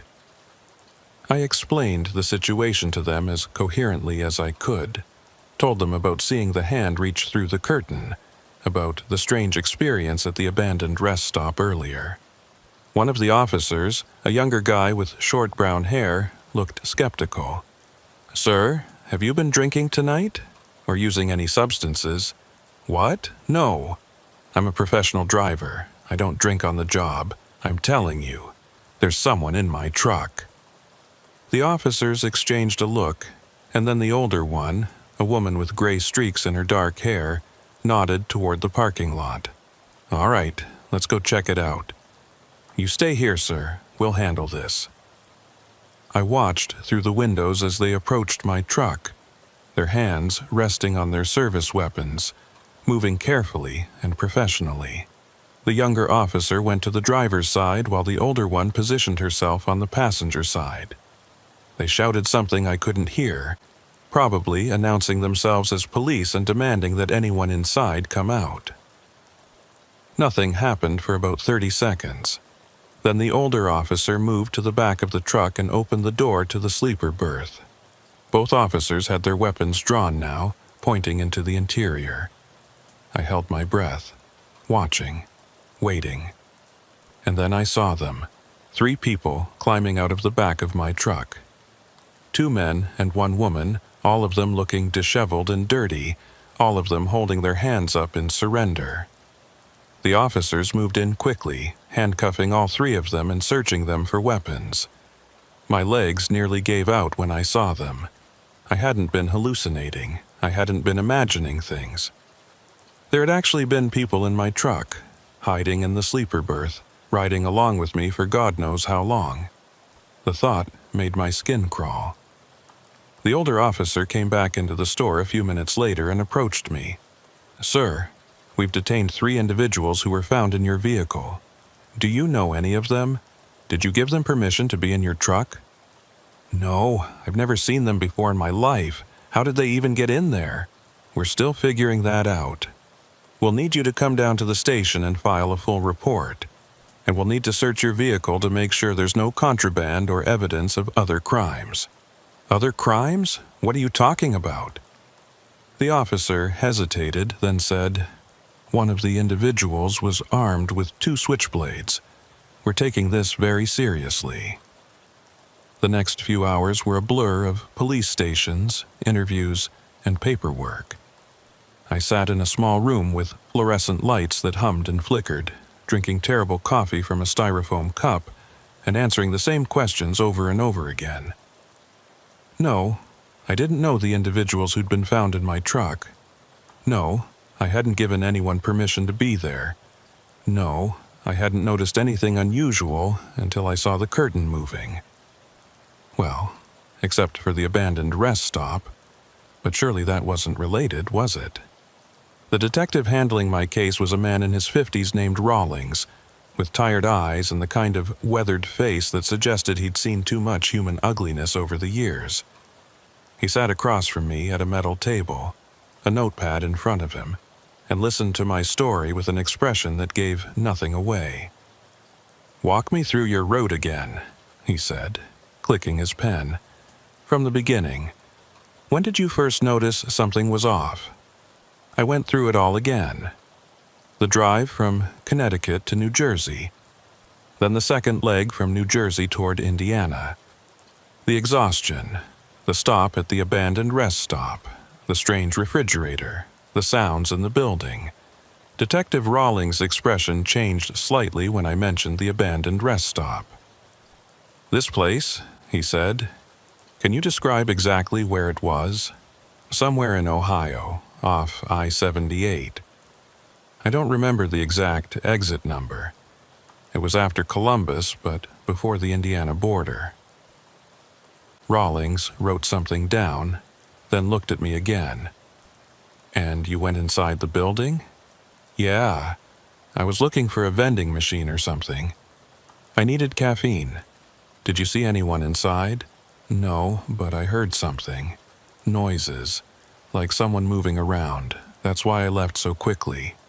Rawlings nodded slowly, still writing. "Mr. Morrison, I'm going to ask you something, and I need you to be completely honest with me.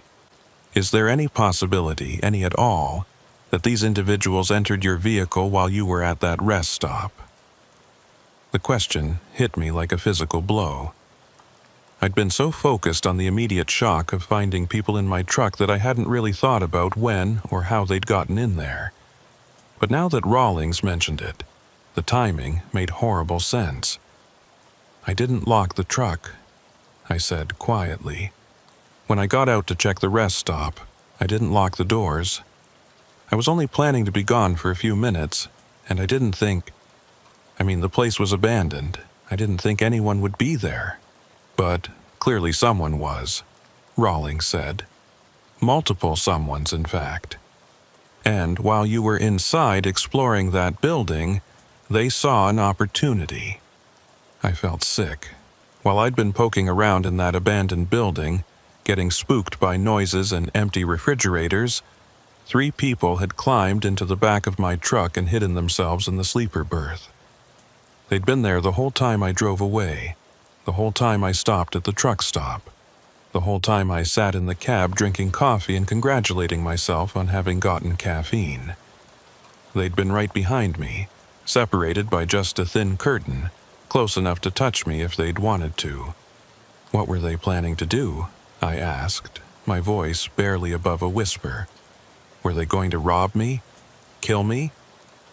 Rawlings's expression softened slightly. We're still interviewing them, trying to piece together their intentions. But based on preliminary questioning, it appears they were homeless individuals looking for a ride to a warmer climate. They've been squatting at that abandoned rest stop for several weeks, apparently. When they saw your truck pull up, they saw it as an opportunity for free transportation. But one of them had knives, 2 switchblades. Yes, that's the concerning part. We're running their information through our databases now, checking for outstanding warrants or prior criminal history. It's possible the weapons were just for self-defense. or it's possible they had more sinister intentions. We won't know until we know more about who these people are. I sat there processing this information, trying to wrap my mind around how close I'd come to what exactly. Best case scenario, I'd have been robbed and maybe beaten up. Worst case scenario, I'd have ended up as another statistic, another trucker who disappeared on a lonely highway and was never seen again. The thought made my hands shake, and I had to set down my coffee cup before I spilled it. "Can I see them?" I asked suddenly. "The people who were in my truck, can I see what they look like?" Rawlings considered this for a moment, then nodded. "I suppose that would be all right. You might be able to provide information that helps us identify them if they're not being cooperative. Come with me." He led me down a hallway to a room with a one-way mirror. On the other side of the glass, I could see the 3 individuals who'd been pulled from my truck. They were sitting at a table, still handcuffed, looking tired and defeated. The first was a man in his 30s or maybe 40s. It was hard to tell. He had long, greasy hair that hung in his face and a patchy beard that suggested malnutrition or poor health. His clothes were layers of different garments, all of them dirty and worn. He was staring at the table, not speaking, his shoulders hunched. The second man was younger, maybe mid-20s, with a shaved head and neck tattoos that I couldn't make out clearly from this distance. He was more animated than the first man, talking to someone I couldn't see, his hands moving despite the handcuffs. The woman was harder to look at somehow. She was probably in her late 30s with dark hair pulled back in a ponytail and a face that might have been pretty once but was now gaunt and hollow-eyed. She was wrapped in a dirty blanket and she was staring at nothing, her expression completely blank. "Do you recognize any of them?" Rawlings asked. I shook my head. "No, I've never seen any of them before." The older man, the one with the long hair, that's the one who had the knives. Won't tell us his name, won't tell us where he's from, won't tell us anything. The younger man says his name is Kyle and claims they were just trying to get to Florida, where they have family. The woman hasn't spoken a single word since we brought her in. I stared at them through the glass. These 3 strangers who'd invaded my truck and my life. And I tried to feel anger or hatred or something, but mostly what I felt was a weird combination of fear and pity. They looked like people who'd been beaten down by life, who'd made bad decision after bad decision until they ended up squatting in abandoned buildings and sneaking into trucks.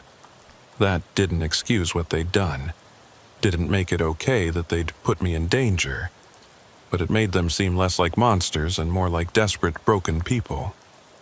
"What happens to them now?" I asked. "They'll be charged with trespassing, possible vehicle tampering and weapons violations for the knives. Depending on what we find in their background checks, there might be additional charges. Best case for them, they spend a few months in county jail. Worst case, if any of them have outstanding warrants or if we can prove intent to harm, they could be looking at serious prison time." "And what about me? Can I go?" Rawlings nodded. "Yeah, you're free to go. We've got your statement, we've got your contact information. If we need anything else, we'll give you a call. Your truck has been searched and cleared, and we've taken photos of everything for evidence. It's all yours." I thanked him, though I wasn't sure what I was thanking him for exactly. For catching the people in my truck? For not arresting me for being stupid enough to leave my doors unlocked? For treating me like a victim instead of an idiot? I walked back out to the parking lot where my truck was waiting, its familiar shape silhouetted against the early morning sky. The sun was just starting to rise, painting the horizon in shades of orange and pink. I'd been up for more than 24 hours straight, and I felt every minute of it in my bones. Before I climbed back into the cab, I walked around the entire truck, checking every door, every compartment, every possible entry point. Then I climbed up into the driver's seat and locked all the doors from the inside. Only then did I feel safe enough to breathe normally. I called my dispatcher and explained what had happened, leaving out some of the more embarrassing details about the abandoned rest stop. He was surprisingly understanding, told me to find a motel and get some real sleep, and that we'd figure out the delivery schedule later. I thanked him and ended the call, then just sat there for a while, trying to decide what to do next. The smart thing would be to follow his advice, find a motel, and crash for 10 or 12 hours.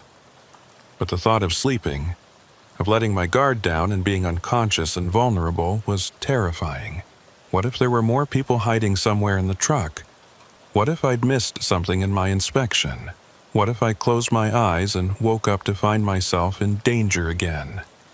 I compromised by driving to the nearest major truck stop, the kind with 24-hour security and cameras everywhere, and parking in the most visible spot I could find. Then I reclined the driver's seat as far as it would go and tried to get some rest.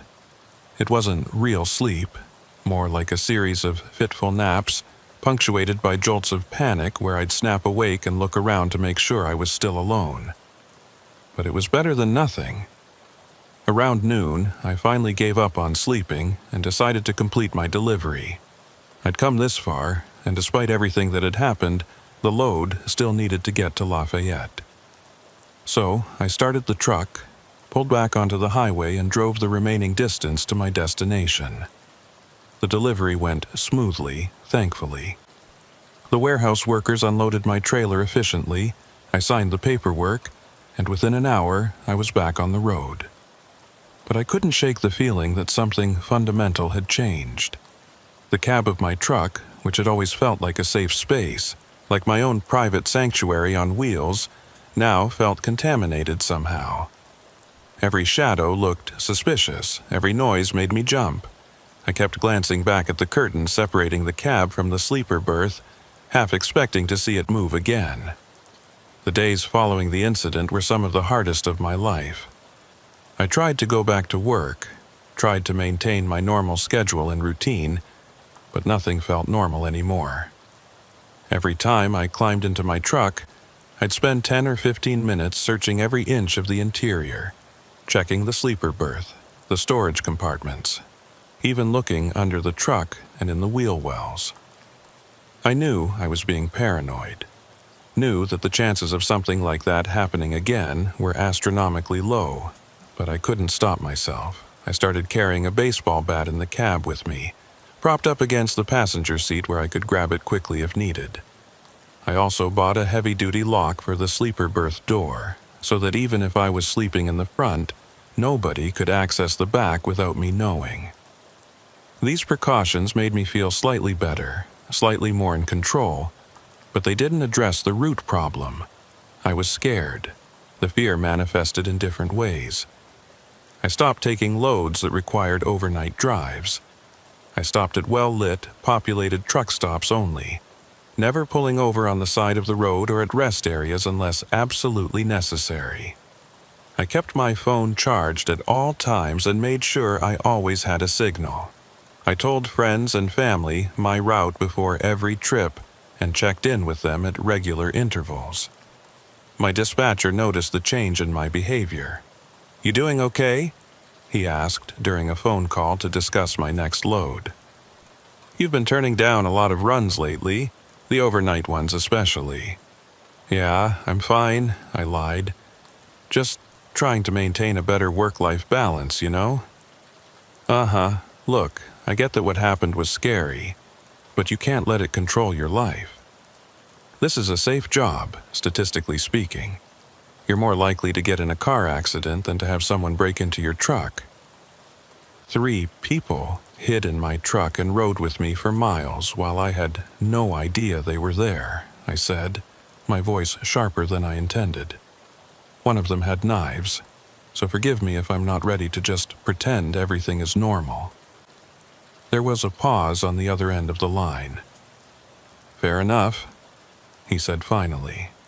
"Take whatever time you need, but eventually, you're going to have to decide if you can keep doing this job or if you need to find something else." That conversation stuck with me. Was I going to let this incident end my trucking career? Was I going to let fear dictate my choices and limit my options? I'd already dropped out of college because of anxiety and pressure. Was I going to drop out of this career too? I talked to my Uncle Rick about it a few weeks after the incident.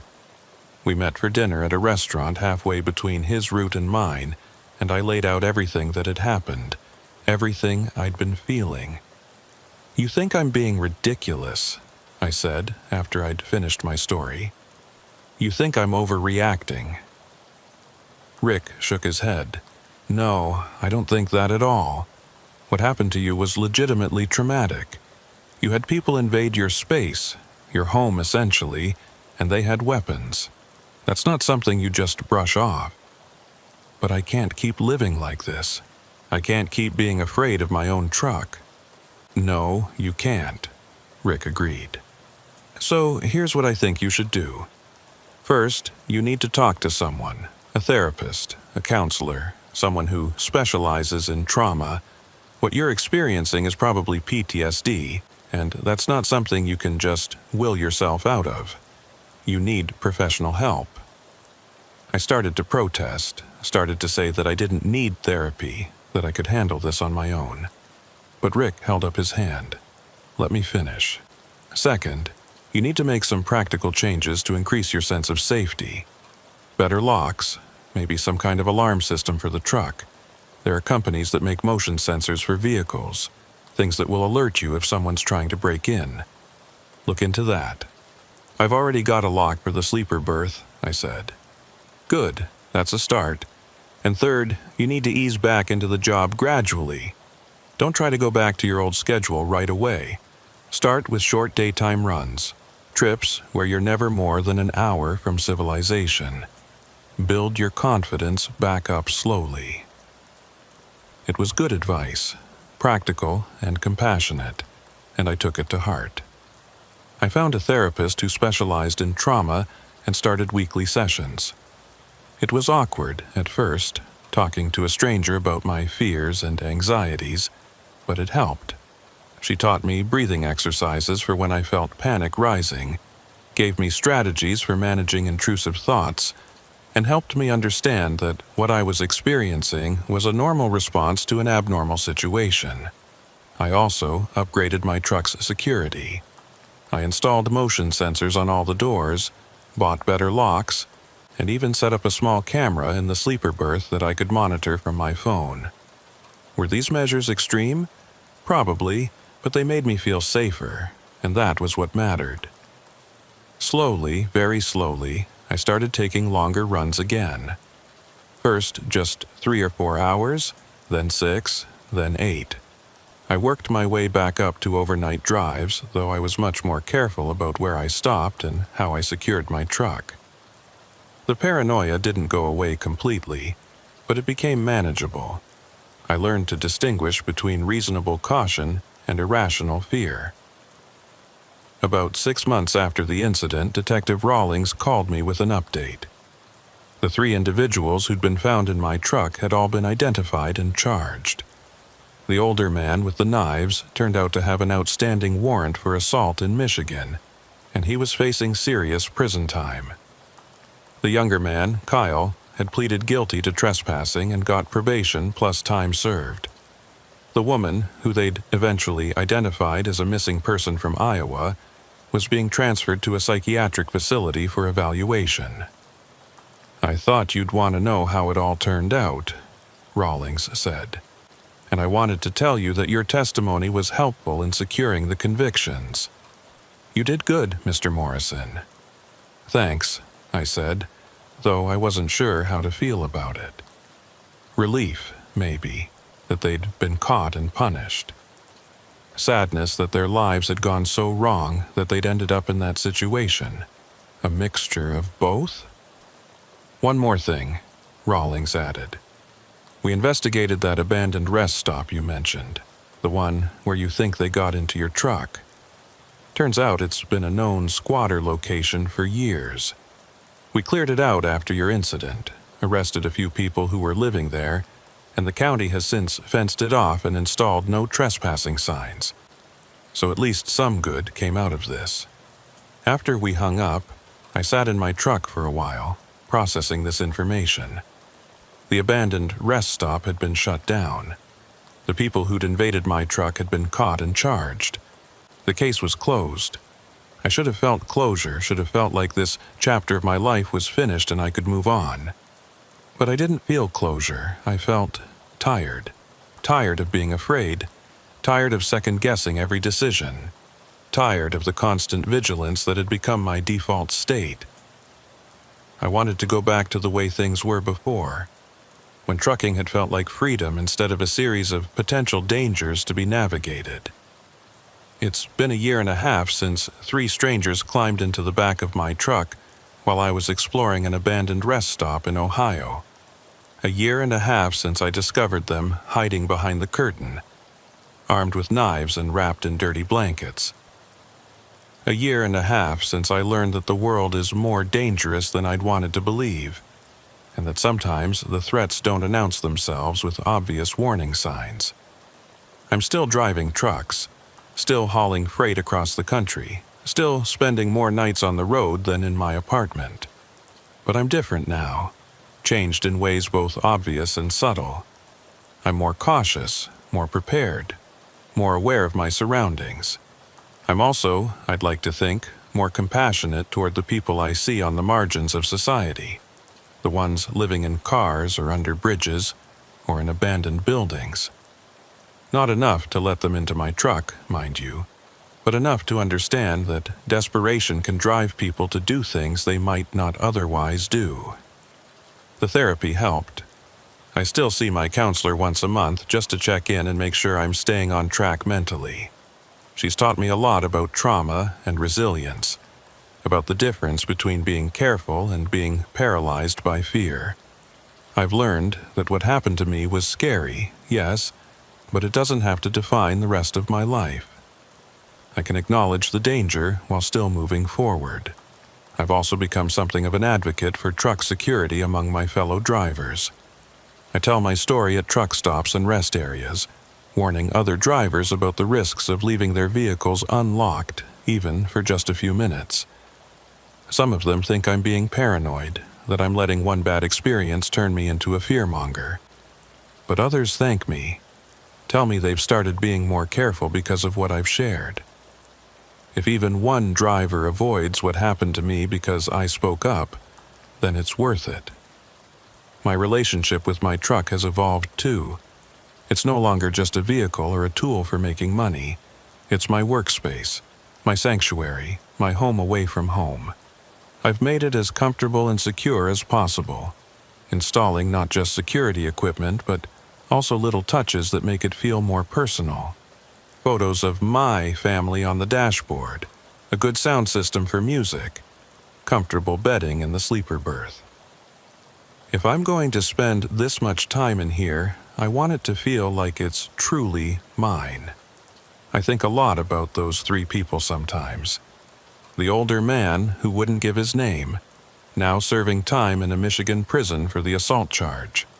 Kyle, the younger man with the neck tattoos, who's hopefully gotten his life together and is staying out of trouble.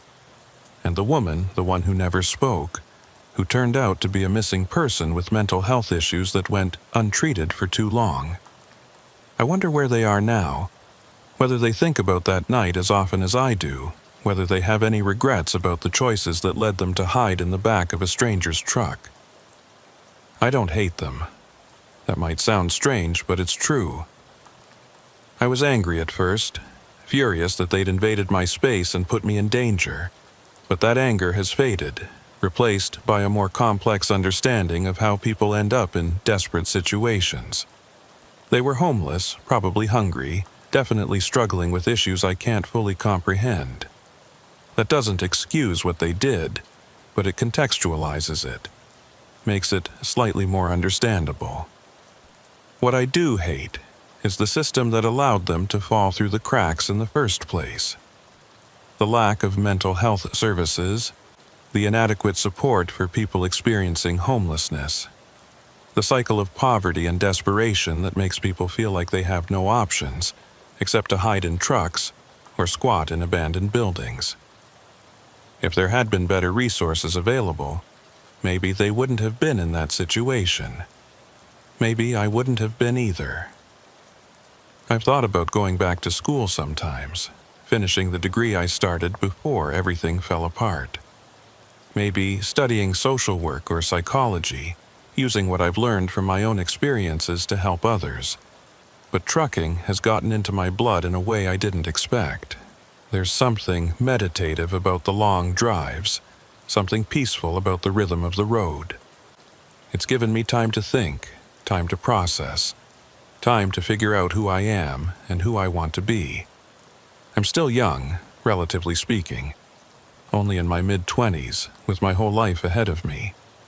This career doesn't have to be forever. But for now, it's what I need.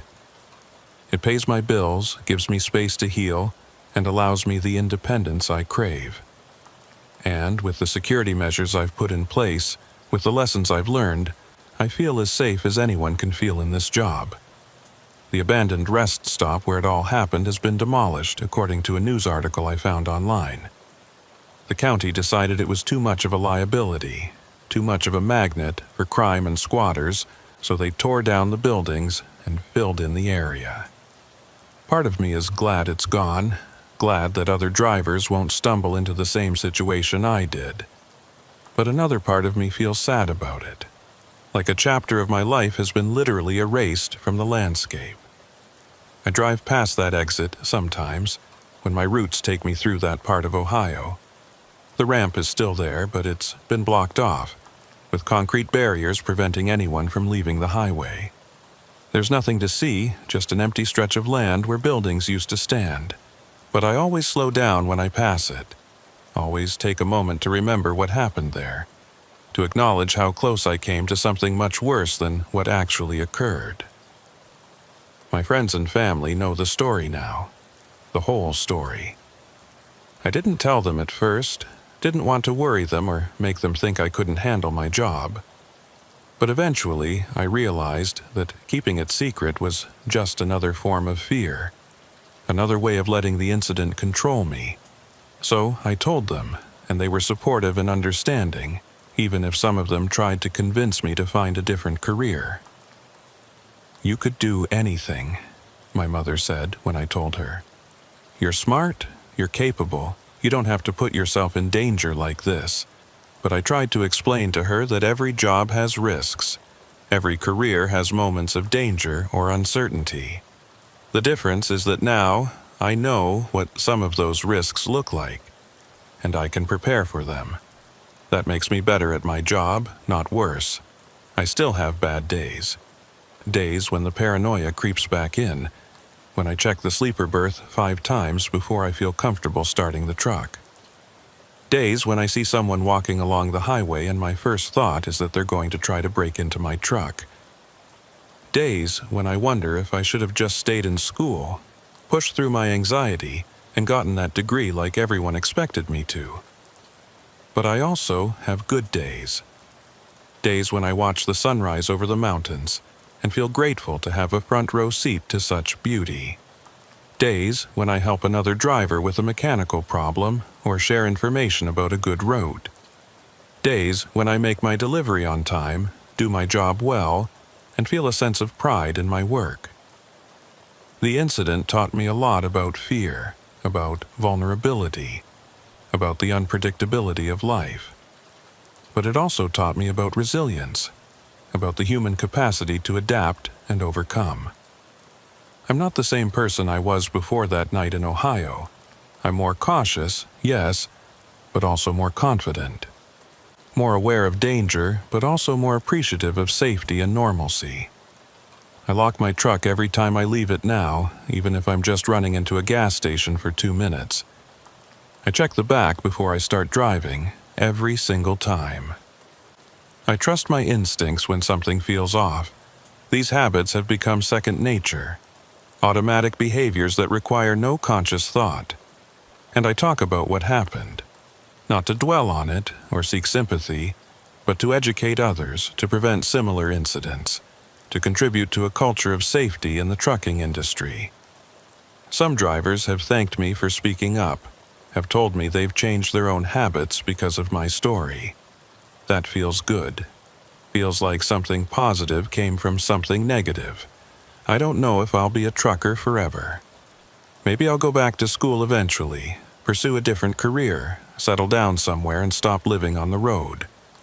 But for now, this is where I need to be. This job, this lifestyle, this constant movement from one place to another, it suits me. It gives me what I need.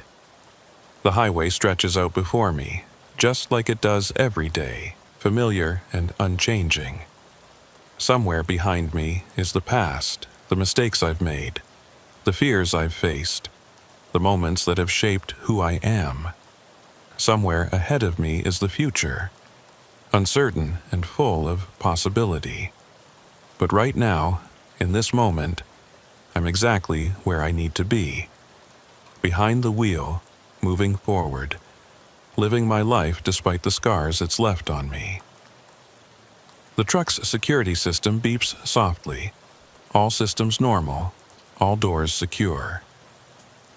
The sun is setting, painting the sky in shades of orange and purple. I've got a full tank of diesel, a thermos of coffee, and a clear route to my destination. In the rearview mirror, I can see the empty sleeper berth, the curtain pulled back so I can see that I'm alone. Just me and the road, the way it should be. I turn up the music, settle into my seat, and keep driving. There's a delivery to make, miles to cover, a job to do. And I'm going to do it well, because that's what I've chosen. This life, this career, this particular path through the world. It's not always easy, and it's certainly not always safe, but it's mine. The incident is part of my story now, but it's not the whole story. It's one chapter in a book that's still being written, one experience among many that will shape who I become. I survived it, learned from it, and moved forward. That's all anyone can do, really. Take what life throws at you, process it as best you can, and keep going. The highway rolls on beneath my wheels, carrying me toward whatever comes next. I'm ready for it, whatever it is. The stowaways taught me that much at least. You can't always control what happens to you, but you can control how you respond. You can let fear paralyze you, or you can acknowledge it and move forward anyway. I choose to move forward. Always forward. 1 mile at a time. One delivery at a time, one day at a time.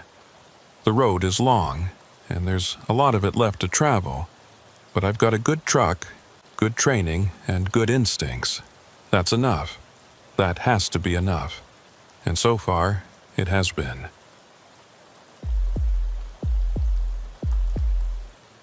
My name is Kevin, and I've been hauling freight across this great country of ours for the better part of 15 years.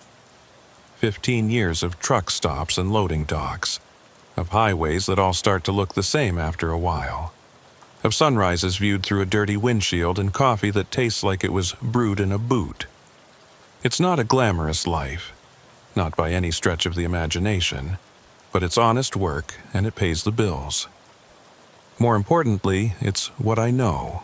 It's what I'm good at.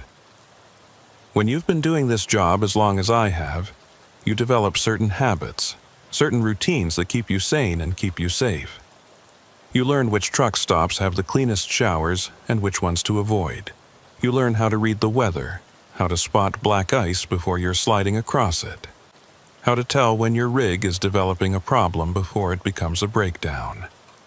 You learn the rhythms of the road, the ebb and flow of traffic, the best times to drive and the best times to rest. But the most important thing you learn, the thing that separates the veterans from the rookies, is how to manage your time and your energy. This job will grind you down if you let it. The irregular hours, the long stretches away from home, the constant pressure to deliver on time, it all adds up. You have to know your limits, have to understand when to push yourself and when to back off. That's the theory, anyway. In practice, I've never been very good at following that advice. I'm what you might call a workaholic, always have been. My ex-wife used to say I was married to the job first and her second, and she wasn't entirely wrong. I'd take any load, any time, no matter how tight the schedule or how tired I was. I prided myself on my work ethic, on being the guy who always delivered, who never complained, who could be counted on no matter what. That attitude served me well for a long time. I built a reputation as a reliable driver, someone who got the job done. The dispatchers knew they could call me at any hour of the day or night, and I'd say yes. The pay was good, the work was steady, and I convinced myself that the sacrifices were worth it. Never mind that my marriage fell apart. Never mind that I barely saw my kids as they were growing up. Never mind that I was running myself into the ground. I was providing for my family, wasn't I? I was doing what needed to be done.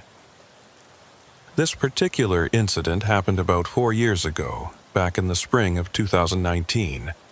I was working for a warehouse operation based out of Fargo, North Dakota, running loads all across the upper Midwest and into Montana. North Dakota is about as flat as a state can get, which makes for easy driving but also makes for monotonous scenery.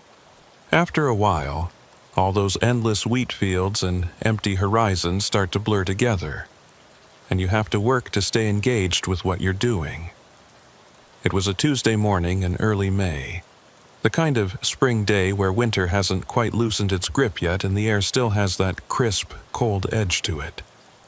I'd finished a delivery in Fargo the night before and was scheduled to pick up a new load first thing in the morning. The warehouse manager, a guy named Pete, who I'd known for years, had a rush job for me. Computer equipment and electronics headed for a distribution center in Billings, Montana. High-value cargo, time-sensitive delivery, premium pay. I need it there by 7 tomorrow morning, Pete told me as we stood in his office, going over the paperwork. I know that's a tight window, but the client is willing to pay double the usual rate if we can make it happen. I did the math in my head. Fargo to Billings was roughly 700 miles, give or take. Under normal circumstances, with proper rest stops and meal breaks, it would be about a 12-hour drive. But if I pushed it, if I drove straight through with minimal stops, I could do it in under 11 hours. Factor in loading time and a small buffer for unexpected delays, and I'd need to be on the road by 7 or 8 in the evening to make the morning deadline. That means driving all night, I said, more to myself than to Pete. I know it's not ideal, Pete said, but like I said, the money's good, and you're the only driver I trust to make this happen. If you don't think you can do it, I understand. I can try to negotiate a later delivery time.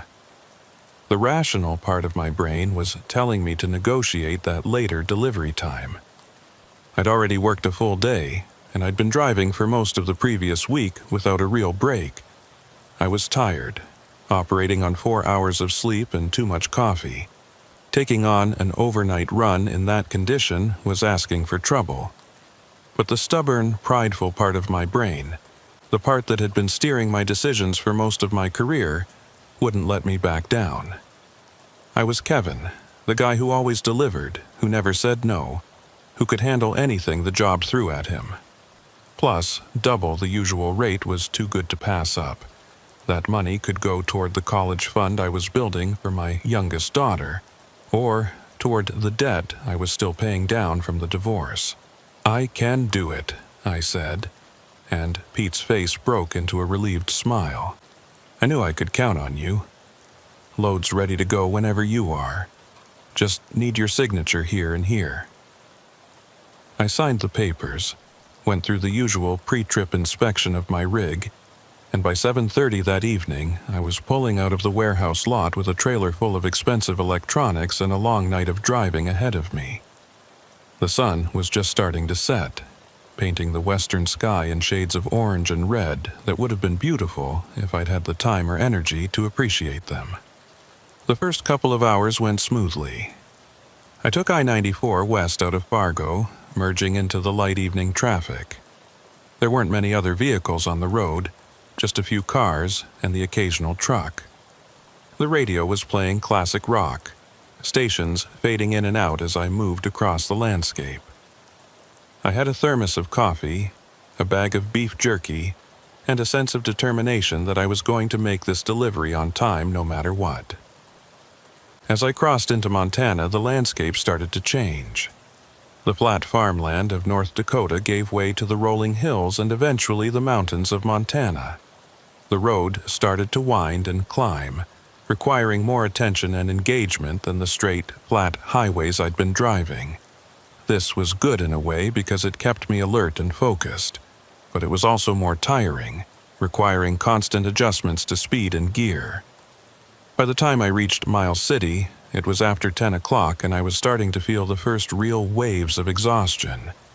Not just tiredness, but that deep, bone-deep fatigue that comes from pushing your body past its natural limits. My eyes felt gritty and heavy. My neck was stiff from hours of sitting in the same position, and I could feel a headache building behind my temples. I should have stopped in Miles City. There were truck stops there, places where I could have pulled over for a few hours of rest. But I was making good time, better than I'd anticipated, and I didn't want to lose momentum. If I kept going, if I pushed through the tiredness, I'd reach Billings with time to spare. I could rest after the delivery, I told myself. Just a few more hours. I pulled into a gas station to refuel and use the bathroom. While the diesel was pumping, I went inside and bought 2 more energy drinks and a large coffee. The clerk, a young kid who couldn't have been more than 20, gave me a concerned look. "You driving all night?" he asked. "That's the plan. Be careful out there. Roads get pretty empty after midnight. Not much between here and Billings except a whole lot of nothing." I thanked him for the advice and headed back to my truck. I downed one of the energy drinks before I even left the parking lot, feeling the caffeine and sugar hit my system like a small jolt of electricity. It helped, temporarily at least. I felt more alert, more focused. I could do this. The highway between Miles City and Billings is a lonely stretch of road, especially at night. It cuts through a landscape that's somewhere between high plains and mountains, with forests on either side, and the occasional small town or ranch breaking up the emptiness. During the day, it's scenic in a stark, austere way. At night, it's just dark. The kind of darkness that swallows up your headlights and presses in from all sides. I kept the radio on, switching between stations as they faded out, trying to maintain some connection to the outside world. But eventually, even that became too much effort, and I turned it off. The silence was absolute except for the rumble of the engine and the whisper of tires on asphalt. It was just me and the road and the darkness. That's when the real struggle began. The caffeine from the energy drink was starting to wear off, and the exhaustion was coming back stronger than before. My eyelids felt like they had weights attached to them. My vision would blur if I stared at the road for too long.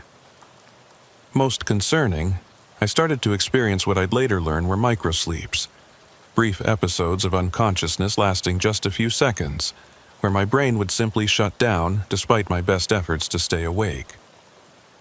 The first time it happened, I jerked awake to find my truck drifting toward the shoulder.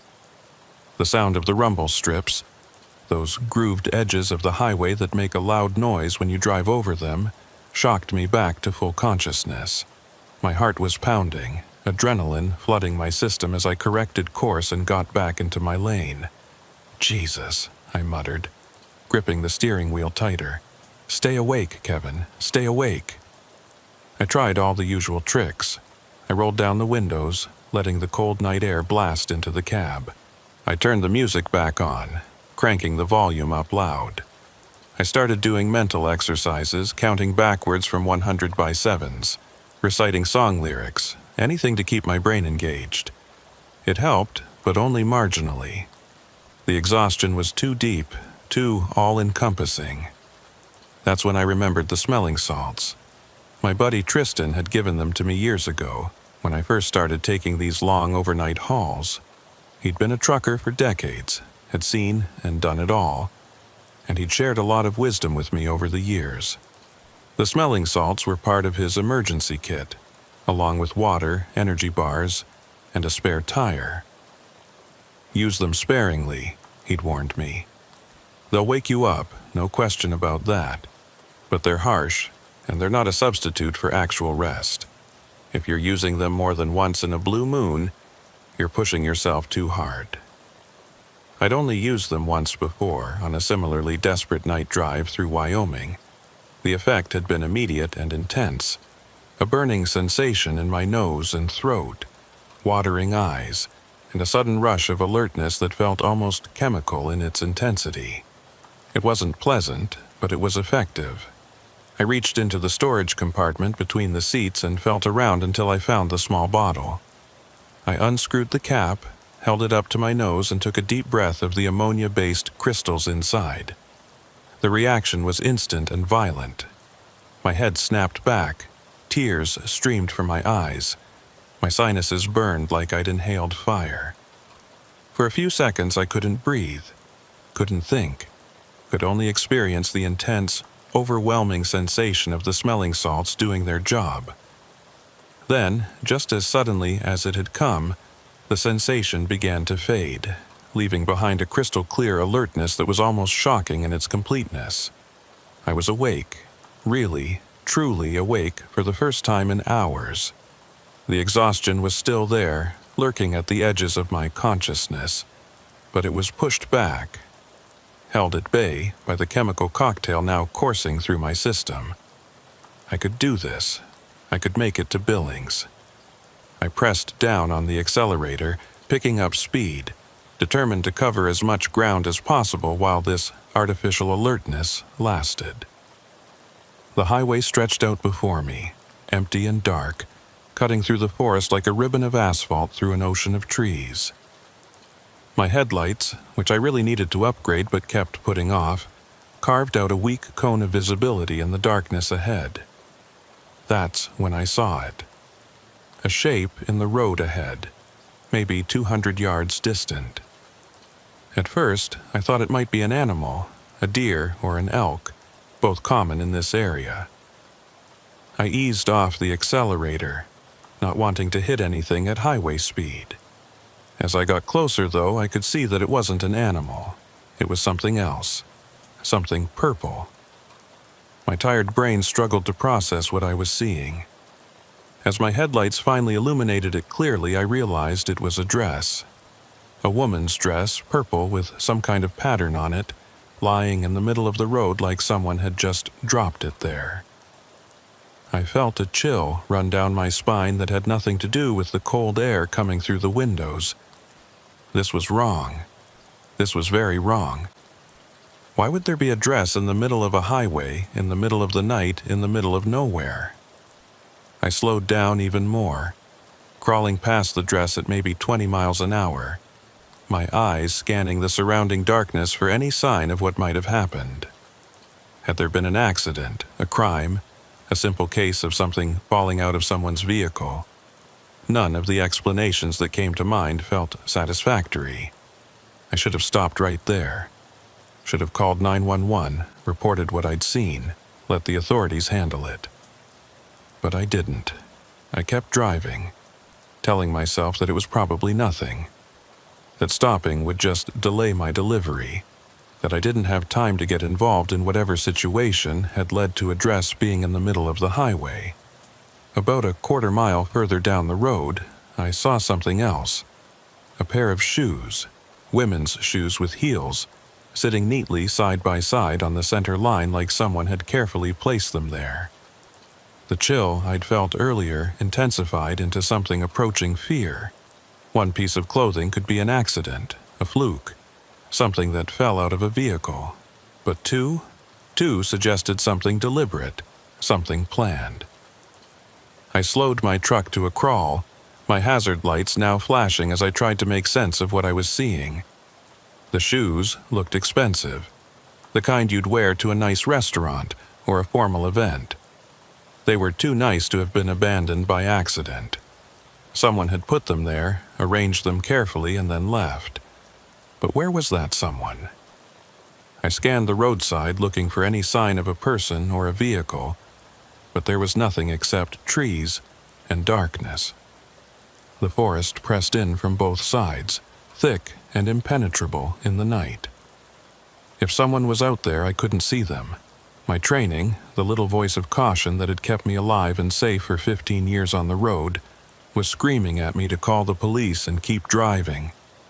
Don't stop, don't investigate, don't get involved, just report it and move on. But there was another voice too, a more primal voice that was concerned about whoever might need help. What if someone had been in an accident? What if they were hurt, wandering around in the woods, unable to call for help? What if by driving past I was condemning them to a night in the cold Montana wilderness? I compromised by continuing to drive slowly, my eyes peeled for any other signs of what might have happened. If I saw more clothing, if I saw any indication that someone was in danger, I'd stop and investigate more thoroughly. But if this was just a weird coincidence, just some strange artifacts left by passing vehicles, I'd report it to the authorities and continue with my delivery. A few hundred yards further down the road, I got my answer. More clothes. A lot more clothes. There was a pile of them on the shoulder, visible in the glow of my headlights. Men's clothes, women's clothes, even what looked like children's clothing. Shirts and pants and jackets, all heaped together like someone had gone through their entire wardrobe and just tossed it out the window. I brought my truck to a complete stop, right there in the middle of the highway. My heart was pounding now, adrenaline mixing with the caffeine and the smelling salts to create a kind of hyper-alertness that made every sense feel amplified. Something was very, very wrong here. People don't just scatter clothes across a highway for no reason. This had to be connected to some kind of crime or emergency. I reached for my phone, intending to call 911, but paused. What would I even tell them? That I found some clothes on the highway? That didn't sound like an emergency, even though every instinct I had was telling me it was. They'd probably tell me to just continue on my way and they'd send someone to check it out in the morning. No, I needed more information. I needed to actually investigate, to see if there was any sign of what had happened here. Then I could call the police with a more complete picture of the situation. I put the truck in park and turned on my hazards, bathing the area in rhythmic amber light. I grabbed my flashlight, the good one I kept under the seat that could illuminate things 100 yards away.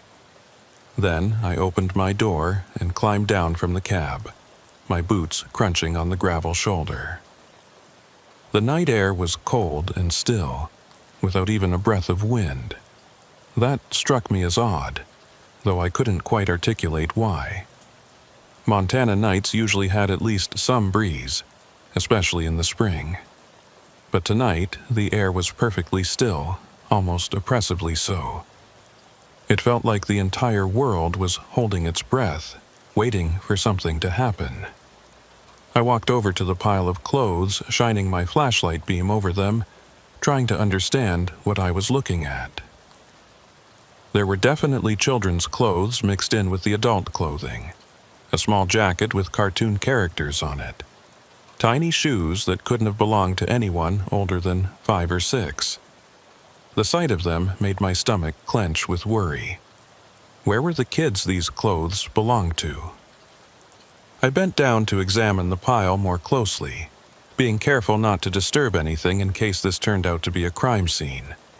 The clothes were dry, not wet with rain or dew, which suggested they hadn't been here very long. Some of them looked expensive, designer brands that you wouldn't just throw away. This wasn't someone dumping old clothes they didn't want anymore. This was something else. I straightened up and swept my flashlight beam across the surrounding area, looking into the woods on either side of the highway.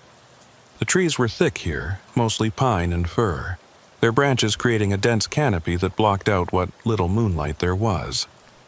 I couldn't see more than 20 or 30 feet into the forest before the darkness became impenetrable. "Hello?" I called out, my voice sounding strange and small in the vast silence. "Is anyone out here? Do you need help?" No response.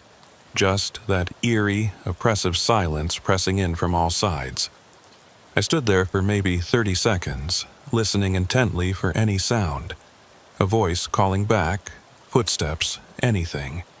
But there was nothing. I was about to give up and call the police when I heard it. A sound from the woods to my left, deeper in the forest. It was hard to identify at first, muffled by distance and trees. But as I focused on it, as I really listened, I realized what it was: a child screaming. The sound of that scream hit me like a physical blow. It was high-pitched and terrified, the unmistakable sound of a child in distress. Every parental instinct I had, every protective impulse that had been dormant since my own kids had grown up and moved out, came roaring back to life. Someone's child was out there in those woods, scared and alone and crying for help. I didn't think, didn't pause to consider that this might be a trap or a trick. Didn't remember all the warnings about how criminals sometimes lure good Samaritans into dangerous situations. I just reacted, turning toward the sound and taking a step toward the tree line. That's when my training, my years of experience, my accumulated wisdom about staying safe on the road, finally kicked in and stopped me. Something about this whole situation felt wrong. The scattered clothes, the perfect stillness of the night, the convenient placement of everything right here on this particular stretch of empty highway. It was too perfect, too staged, like someone had set up a scene and was waiting for an audience. I stood there frozen, torn between the instinct to help and the instinct to protect myself. The scream came again, just as urgent, just as terrified. It was closer to the road than I'd initially thought, maybe only 50 or 60 yards into the woods. I could get there in less than a minute if I ran, but should I? I pulled out my phone and dialed 911.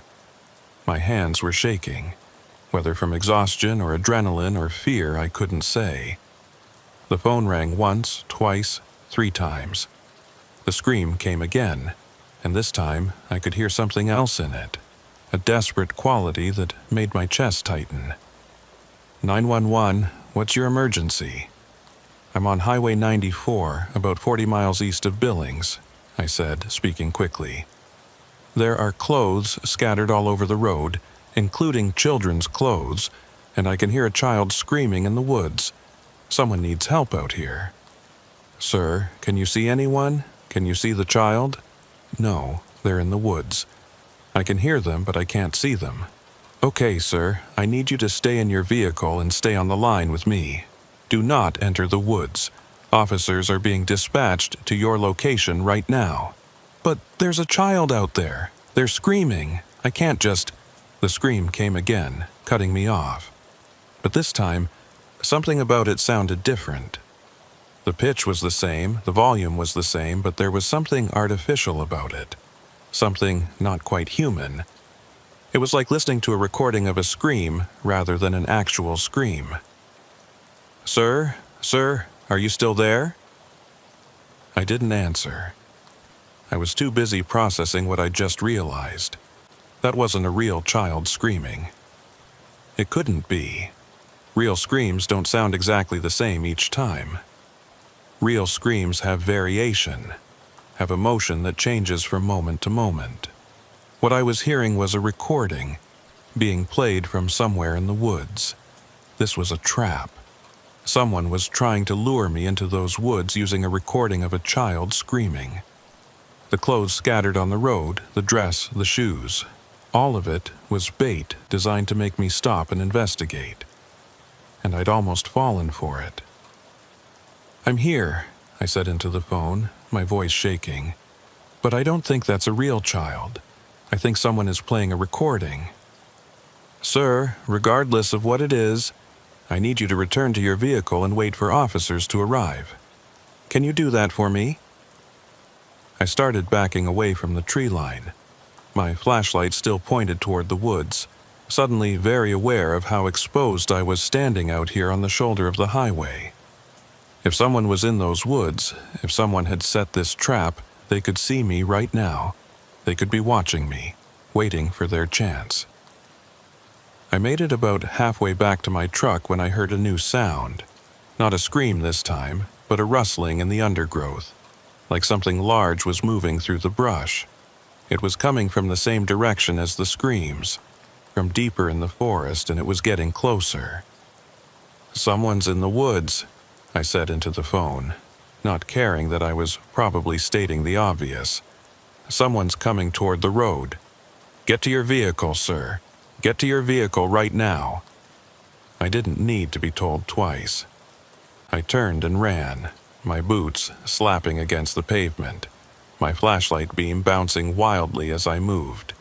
Behind me, I could hear the rustling getting louder, could hear branches snapping and leaves crunching under what sounded like multiple sets of feet. There was more than one person in those woods, maybe several people. I reached my truck and grabbed the door handle, yanking it open with enough force that I almost pulled it off its hinges. I threw myself into the cab and slammed the door shut, hitting the lock button immediately.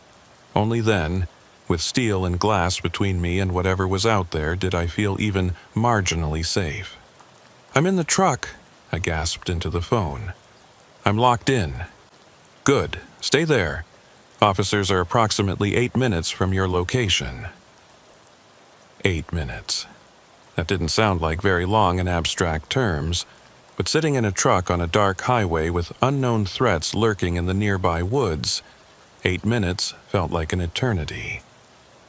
I sat there with my hands locked on the steering wheel, my eyes darting between the mirrors and the windshield, trying to see what was out there. The rustling sounds had stopped. The screaming had stopped. Everything was silent again, that same oppressive, unnatural silence that had unnerved me when I first stopped. It was like whatever was out there was also waiting, also watching, trying to decide what to do next. Then I saw movement, not in the woods, but on the road. A figure had stepped out from the tree line and was standing maybe 30 yards behind my truck, illuminated by my taillights and hazard lights. It was a man, I could tell that much, but I couldn't make out any details from this distance. He was just standing there, not moving, not approaching, just watching my truck. "There's someone on the road," I told the 911 operator. "Behind my truck, a man. Can you describe him?" "It's too dark. I can just see a silhouette." We stayed like that for what felt like forever, but was probably only 30 seconds. Him standing there watching, me sitting in my truck trying to decide what to do. Should I drive away? Should I stay put and wait for the police? Should I try to get a better look at him? The decision was made for me when I saw something that made my blood run cold. The man raised his right hand, and in it was a long, dark object. Even from this distance, even in the poor lighting, I could tell what it was. A rifle. "He has a gun," I shouted into the phone. "He's got a rifle." "Do not engage, sir. Put your truck in gear and drive away from the scene. Officers will intercept you further down the road." I didn't need to be told twice. My hand was already reaching for the gear shift, my foot already pressing down on the accelerator. But before I could get the truck moving, something happened that I still don't fully understand. The man with the rifle took a few steps forward, getting into better light from my truck's hazards. And that's when I got my first clear look at him. He was short, maybe 5'6", with a stocky build. He was wearing overalls and work boots, and he was holding what looked like a small camping shovel in his left hand, along with that rifle in his right. But what struck me most was his expression. He didn't look threatening or aggressive. He looked worried, almost desperate. He raised his left hand, the one with the shovel, and started waving it over his head. His mouth was moving, like he was shouting something, but I couldn't hear what through the closed windows and over the sound of my idling engine. "Wait!" I heard faintly. "Wait, don't go." Was this guy seriously trying to get me to stop after everything that had just happened? After the trap with the clothes and the fake screaming? After he'd come out of the woods with a gun? What kind of insane logic was that? I threw the truck into gear and pressed down hard on the accelerator. The rig lurched forward, picking up speed quickly. In my side mirror, I watched the man take a few running steps after me, still waving his hand, still shouting something I couldn't hear. Then he stopped, turned, and ran back toward the woods. I kept my foot pressed to the floor, pushing the truck faster than I should have on this winding mountain highway, not caring about the speed limit or safety or anything, except putting distance between myself and whatever the hell that had been. My heart was pounding so hard I could hear it over the sound of the engine. My hands were slick with sweat on the steering wheel. Every shadow, every dark patch alongside the road made me flinch, made me think something was about to jump out in front of me. Sir, are you still there?" The 911 operator's voice brought me back to the moment. "Yeah, I'm here. I'm driving. I'm getting away from there." "Good. Continue east on Highway 94. You should see flashing lights in approximately 3 minutes. Those are our officers coming to meet you." 3 minutes. I could do 3 minutes. I focused on the road ahead, on the white lines marking the lanes, on the simple act of driving and not thinking about what had just happened. But my mind wouldn't cooperate. It kept replaying those moments over and over. The scattered clothes, the recorded scream, the man with the rifle, the desperate look on his face. What had that been? What was that man doing out there? Why set up such an elaborate trap? And if it was a trap, why had he looked so worried when I'd driven away? The questions spiraled through my tired brain, finding no purchase, no answers that made sense. I'd been on the road for 15 years, had seen and experienced a lot of strange things, but nothing like this. This was beyond strange. This was terrifying in a way I couldn't quite articulate. True to the operator's word, I saw flashing blue and red lights ahead after about 3 minutes of driving. 2 police cruisers were approaching from the opposite direction, and they crossed the median to pull in behind me. I slowed down and pulled onto the shoulder, putting the truck in park but keeping the engine running. I wasn't getting out of this cab until I was sure it was safe. One of the officers approached my driver's side window, and I rolled it down about halfway. He was young, probably in his late 20s, with short brown hair and a serious expression. "Are you the trucker who called 911? He asked.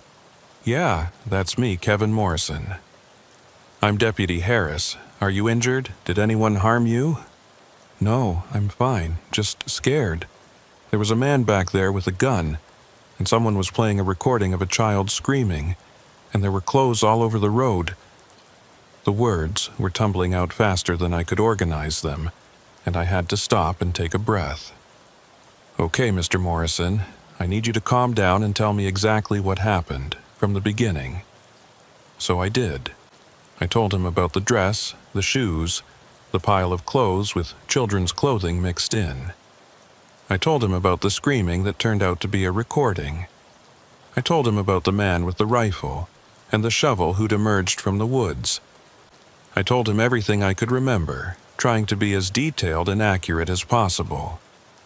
Deputy Harris listened without interrupting, occasionally making notes in a small notebook. When I finished, he looked at me with an expression I couldn't quite read. "And this man, the one with the rifle, did he point it at you? Did he make any threatening moves? He had it in his hand, but no, he didn't point it at me. He actually looked like he wanted me to stop, like he was trying to flag me down or something. But I wasn't going to stick around to find out what he wanted." "You did the right thing," Deputy Harris said. "We're going to head back to that location and investigate. In the meantime, I need you to follow Officer Rodriguez here. He gestured to the second police car. "To the station in Billings. We'll need a full statement from you, and we may have some follow-up questions. But I have a delivery to make. I'm supposed to be in Billings by 7 this morning, and I'm already behind schedule." "I understand, but this is a potential criminal matter. We need your cooperation. It shouldn't take more than an hour or two." I wanted to argue, wanted to insist that I couldn't afford the delay, that my job depended on making this delivery on time. But I also understood that what I'd witnessed was serious. Someone had set up an elaborate trap on a public highway, using children's clothing and fake distress calls to lure in victims. That was the kind of thing that could get people killed. I had a responsibility to help the police figure out what was going on. "Okay," I said. "Lead the way." The Billings police station was a modern, efficient-looking building on the north side of town. I followed Officer Rodriguez into the parking lot and found a spot for my rig, then followed him inside. Despite the late hour, it was now after 2 in the morning, the station was bustling with activity. Officers were coming and going, phones were ringing, and there was a general sense of organized chaos that suggested something big was happening. Officer Rodriguez led me to a small interview room and asked me to wait. The room was exactly what you'd expect from 1,000 police procedurals on TV. Plain walls painted in institutional beige, a metal table bolted to the floor, uncomfortable chairs, and a large mirror on one wall that was obviously two-way glass. I sat down, suddenly aware of how exhausted I was. The adrenaline that had been keeping me going was starting to wear off, and the exhaustion underneath was crushing.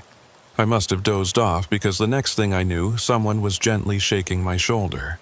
I jerked awake, my heart racing, momentarily disoriented about where I was. A woman in plain clothes was standing next to me, a concerned expression on her face. "Mr. Morrison, I'm Detective Barnes. Sorry to startle you. You looked like you needed the rest." I rubbed my eyes and tried to focus. Detective Barnes appeared to be in her 40s with dark hair pulled back in a ponytail and sharp, intelligent eyes. She was holding a cup of coffee, which she set down in front of me. "Thought you might need this," she said, settling into the chair across from me. "It's terrible coffee, but it's hot and it has caffeine." "Thank you," I said, wrapping my hands around the cup. The warmth felt good. "Have you found anything? Did you catch the guy?" Detective Barnes's expression became more serious. "That's actually what I wanted to talk to you about. We've investigated the scene, and we need to ask you some questions about what you saw." "Okay. What do you want to know?" "Let's start with the location. You said you saw the first piece of clothing, the purple dress, at approximately what mile marker?" I tried to think back, tried to remember if I'd noticed any mile markers. "I don't know exactly. It was maybe 20 or 30 miles east of here. I wasn't really paying attention to the markers at that point."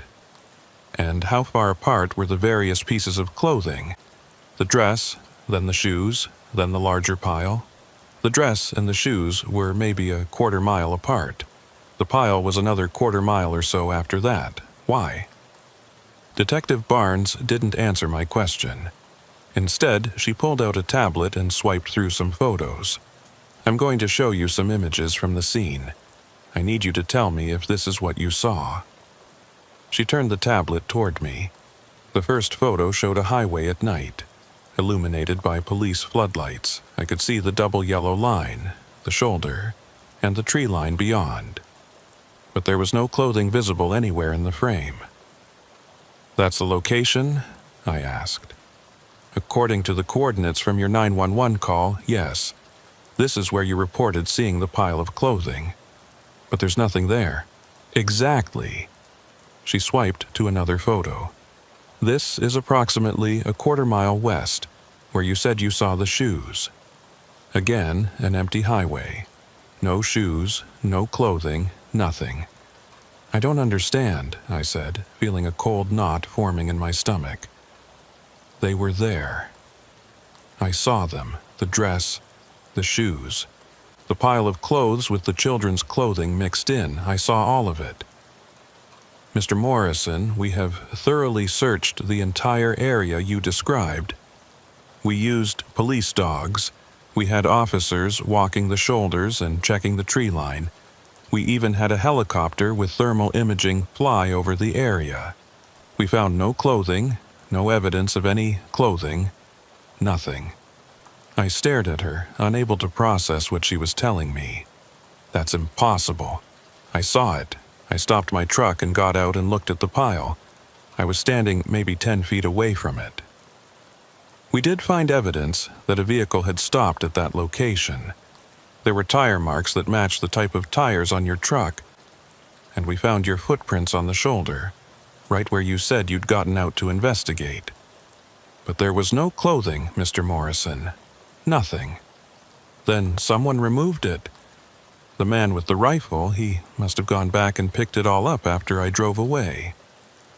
That's possible, Detective Barnes conceded. But that would have required significant time and effort. You drove away and immediately encountered our officers, correct? 3 minutes, according to the timeline. Something like that, yeah. So, this individual would have had, at most, 3 or 4 minutes to collect dozens of pieces of clothing scattered over several hundred yards of highway, then disappear back into the woods before our officers arrived at the scene. Does that seem realistic to you? I wanted to say yes, wanted to insist that it was possible, that someone could have done that if they were fast and motivated. But even as I was formulating the argument, I knew how weak it sounded. 3 minutes wasn't enough time to collect that much clothing, especially not in the dark. What about the recording? I asked. The fake child screaming? You must have found the device that was playing it. We found no such device. We searched the woods extensively, particularly in the area where you said you heard the sounds originating from. Nothing. The cold knot in my stomach was growing, spreading through my chest. I heard it. I know I heard it. It was a child screaming, or at least a recording of one. I believe you, Detective Barnes said, and her tone was gentle, almost sympathetic. I believe you heard something and saw something, but I'm trying to understand what that something was. What are you saying? You think I made it up? That I hallucinated the whole thing? Mr. Morrison, how long had you been driving before you encountered the clothing? I don't know. Since 7:30 or 8 that evening. So, approximately 6 hours of continuous driving at that point? Yeah, something like that. And you told Officer Harris that you'd used smelling salts to stay awake, is that correct? I felt my face flush. I was tired. I needed something to keep me alert. How many times had you used them that night? Just once. Maybe an hour before I saw the dress. Detective Barnes made a note on her tablet. Mr. Morrison, I'm going to be frank with you. Smelling salts, especially ammonia-based ones, can have neurological effects when used in conjunction with extreme fatigue. They can cause confusion, visual disturbances, even hallucinations in some cases. I wasn't hallucinating, I said, my voice rising. I know what I saw. There were clothes on that highway, and there was a man with a rifle, and someone was playing a recording of a child screaming. The man with the rifle, Detective Barnes said, pulling up another image on her tablet. Can you describe him again? As much detail as you can remember. I closed my eyes, trying to visualize him. Short, maybe 5'6", stocky build, red hair, I think, though it was hard to tell in that lighting. He was wearing overalls and work boots. He had a small shovel in one hand and what looked like a hunting rifle in the other. And his facial features? Can you describe those? I tried, but the details wouldn't come into focus. I could remember the general impression, the worried expression, the desperate quality to his movements, but the specific features of his face remained frustratingly vague. Had he had a beard? I thought maybe, but I couldn't be sure. What color were his eyes? No idea. The more I tried to remember details, the more they slipped away, like trying to hold on to a dream after waking. I can't, I admitted finally. It was dark, and I only saw him clearly for a few seconds. But I know I saw him. He was real. Detective Barnes was quiet for a long moment, studying me with those sharp, intelligent eyes. Finally, she said, "Mr. Morrison, I'm not trying to attack you or suggest you're lying, but I think we need to consider the possibility that what you experienced was a fatigue-induced episode. You'd been driving for hours. You were exhausted. You'd used smelling salts to stay awake. Those are all factors that can affect perception and cognition. So, you're saying I imagined the whole thing? I'm saying that your brain, under extreme stress and deprivation, may have interpreted ambiguous stimuli as something more concrete than it actually was. Maybe there was a piece of trash on the road that looked like a dress in your headlights. Maybe an animal in the woods made a sound that your tired brain interpreted as a child screaming, and the man with the rifle might have been a combination of shadows and expectations." I wanted to argue with her, wanted to insist that I knew the difference between reality and hallucination, that I wasn't so far gone that I'd imagine an entire scene, complete with props and a human antagonist. But doubt was creeping in, working its way through my certainty like water through cracks in concrete. Had I really seen those things? Or had my exhausted, chemically altered brain filled in details that weren't actually there? I'd been so tired, beyond tired really, functioning on fumes and chemicals and sheer stubbornness. Was it possible that I'd experienced some kind of breakdown? That the whole incident was a product of my own failing mind rather than an external threat? "I need you to understand something," Detective Barnes continued. "This isn't uncommon. We see it fairly regularly with long-haul drivers who push themselves too hard. The isolation, the fatigue, the monotony of the highway, it all adds up. And when you throw in stimulants or other chemicals, well, things can get strange." "But I called 911, I said weakly. "The operator heard me describe what was happening." "You called 911 and reported what you believed you were seeing and hearing.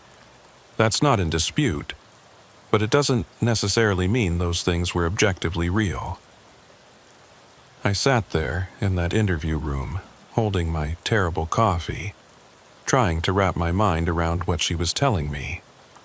Had I really experienced some kind of fatigue-induced hallucination?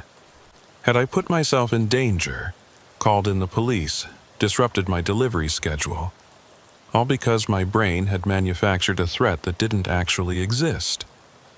The more I thought about it, the more plausible it seemed. The convenience of the scene, the way everything had been laid out like props in a stage play, the fact that nothing remained when the police arrived, the vagueness of my memories when asked for specific details. It all pointed toward Detective Barnes's explanation being the correct one. "What happens now?" I asked. "Now you go complete your delivery if you still can, and then you go home and you get some real rest. And Mr. Morrison, I strongly suggest you reconsider your approach to this job. What you experienced tonight, whether it was real or not, is a warning sign. Your body and mind were telling you that you'd pushed too far. Next time you might not be so lucky." She stood up and gestured towards the door. "You're free to go. We'll file this as an unverified report, and we'll keep an eye on that stretch of highway for a while, just in case. But I think we're done here." I followed her out of the interview room, through the bustling station, and out to the parking lot where my truck was waiting. The sun was just starting to rise, painting the eastern sky in shades of pink and gold. A new day was beginning, and I'd spent the entire night driving and then sitting in a police station being told that I'd hallucinated a terrifying incident. I climbed into my truck, started the engine, and just sat there for a while. I still had a delivery to make, though I was now several hours behind schedule and would almost certainly face penalties for the delay. But more than that, I had some serious thinking to do about my career, my choices, and whether I was willing to keep pushing myself the way I had been. I completed the delivery in Billings, arriving at the distribution center just before 9 in the morning. The receiving manager was not happy about the delay, and he let me know it in no uncertain terms. I apologized, explained that there had been a police emergency, and took my reprimand without arguing. What was the point? I couldn't exactly tell him that I'd lost 3 hours because I'd maybe hallucinated a crime scene on the highway. After the delivery, I found a motel and crashed hard. I slept for 14 hours straight, the kind of deep, dreamless sleep that comes after your body and mind have been pushed past their breaking point. When I finally woke up, it was late at night and I felt groggy and disoriented, like I'd been drugged. I ordered room service, ate mechanically without tasting anything, and then lay in bed staring at the ceiling and thinking about what had happened. The thing about doubt is that once it gets its hooks into you, it's almost impossible to shake. Before my conversation with Detective Barnes, I'd been certain about what I'd experienced. Absolutely, completely certain. I'd seen the clothes, heard the screaming, encountered the man with the rifle. Those were facts, as real and solid as the truck I drove or the bed I was lying in. But now I wasn't certain about anything. Every time I tried to recall the details of that night, they seemed to shift and blur, like trying to remember a dream. The purple dress. Had it really been purple, or was I just assuming that because Detective Barnes had mentioned I'd described it as purple? The pile of clothes. Had there really been children's clothing mixed in, or had my tired brain added that detail to make the situation seem more urgent, more dangerous? And the man with the rifle, the one who'd looked so worried and desperate. The more I tried to visualize his face, the less clear it became. Had he been real, or had he been a shadow, a tree branch, a trick of the light that my exhausted mind had interpreted as a human figure? I wanted to believe I hadn't hallucinated it. I wanted to trust my own perceptions and memories. But I also had to acknowledge that I'd been in no condition to trust those perceptions. I'd been awake for over 24 hours, I'd driven for 11 hours straight, and I'd inhaled ammonia-based smelling salts to stay conscious. Those weren't conditions that led to reliable observations. The next day, I called Pete, my dispatcher, and told him I needed some time off. I expected him to argue, to tell me that I was under contract and had deliveries scheduled, but instead he was surprisingly understanding. "Kevin, I heard about what happened," he said. "The police called me to verify your employment and your schedule. Are you okay?" "I don't know," I answered honestly. "I think maybe I pushed myself too hard." "Yeah, I think maybe you did. Look, take a week. Take 2 weeks if you need them. I'll redistribute your loads to other drivers. Just focus on getting your head straight." "Thanks, Pete. I appreciate it." I spent those 2 weeks at home in Fargo, trying to process what had happened and figure out what to do next. I read articles about fatigue-induced hallucinations, about the effects of sleep deprivation on cognitive function, about the ways that stimulants can interact with exhaustion to create false perceptions. The more I read, the more convinced I became that Detective Barnes had been right. I'd experienced some kind of episode, a break from reality brought on by pushing my body and mind too far. But a small part of me, a stubborn, nagging voice in the back of my mind, wouldn't let it go. That voice kept insisting that what I'd seen had been real. That voice kept asking why the police hadn't found any evidence if someone had really set up an elaborate trap on that highway. That voice kept wondering if maybe, just maybe, I'd stumbled onto something that someone had gone to great lengths to cover up. I tried talking to Tristan about it, my old mentor who'd been driving trucks for decades. We met for coffee at a diner in Fargo, and I laid out the whole story for him. He listened without interrupting, his weathered face thoughtful as I described the clothes, the screaming, the man with the rifle. When I finished, he was quiet for a long moment. Then he said, "Kevin, I'm going to tell you something that might not make you feel better. I've been driving for 35 years. In that time, I've seen some strange shit out on those highways. Things I can't explain, things that don't make sense, and I've known other drivers who've seen things too. Things that disappear before anyone else can verify them. You think I really saw something? That it wasn't just fatigue?" "I think it doesn't matter," Tristan said. "Whether you saw something real or whether your brain manufactured it, the result is the same. You were in a state where you couldn't trust your own perceptions. And that's dangerous, Kevin. That's how people die out there. So, what do? You make a choice. Either you change how you approach this job, or you find a different job. Because if you keep pushing yourself the way you have been, eventually, something bad is going to happen. Maybe you'll fall asleep at the wheel and crash. Maybe you'll have another episode and end up somewhere you shouldn't be. Maybe you'll be fine for years and then one day you'll just break. But something will happen, Kevin. That's a guarantee." His words hit me hard because I knew he was right. I'd been living on borrowed time, operating at a level of exhaustion and stress that wasn't sustainable. The incident on Highway 94, whether it was real or hallucinated, was my wake-up call. I could either heed it or ignore it, but I couldn't pretend it hadn't happened. I made some changes. I started turning down the overnight runs, the rush jobs, the loads that required pushing through exhaustion to make the deadline. I started planning my routes better, building in adequate time for rest stops and meals. I threw away the smelling salts and committed to never using them again. If I was too tired to drive safely, I'd pull over and sleep. Consequences be damned. My income took a hit. Without the premium pay for overnight and rush deliveries, I was making maybe 30% less than I had been. But I was also sleeping better, feeling more alert, living a more sustainable lifestyle. The stress that had been my constant companion for years started to ease up.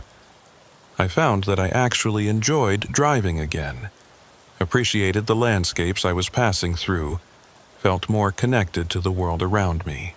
About 6 months after the incident, I got a call from Detective Barnes. She told me that there had been another report from the same area where I'd seen the clothes and heard the screaming. A family driving through late at night had called 911 to report seeing what looked like a person lying on the side of the road. When police investigated, they found nothing. No person, no evidence that anyone had been there. "I thought you'd want to know," she said. "It doesn't prove anything one way or another. Could be another case of fatigued drivers seeing things that aren't there. Could be something else. But I wanted you to know you weren't alone in experiencing something strange on that stretch of highway." After we hung up, I sat with that information for a while. Another report from the same area, another sighting that couldn't be verified. It could mean I wasn't crazy, that there really was something happening on that highway. Or it could mean that particular stretch of road, with its isolation and darkness and long straight sections that lulled drivers into a kind of hypnotic state, was particularly conducive to fatigue-induced hallucinations. I realized it didn't matter which explanation was true. What mattered was that I'd learned my lesson. I'd learned the limits of my own endurance and the importance of respecting those limits. I'd learned that the money and the pride and the reputation weren't worth risking my life or my sanity. 4 years have passed since that night. 4 years of driving more carefully, resting more regularly, living a more balanced life. I'm still a trucker, still hauling freight across the country, but I'm a different kind of trucker than I was before. I'm the guy who actually follows the regulations about rest periods. I'm the guy who'll turn down a load if the schedule is unrealistic. I'm the guy who pulls over when he's tired instead of pushing through. Some of the younger drivers, the ones who still think they're invincible, they look at me like I'm getting soft. They take the loads I turn down. They drive the hours I won't drive. They pride themselves on their willingness to push harder than anyone else. I see myself in them, see the same stubborn pride and misplaced priorities that defined my earlier career. Sometimes I try to warn them. I tell them about the night on Highway 94, about the clothes and the screaming and the man with the rifle.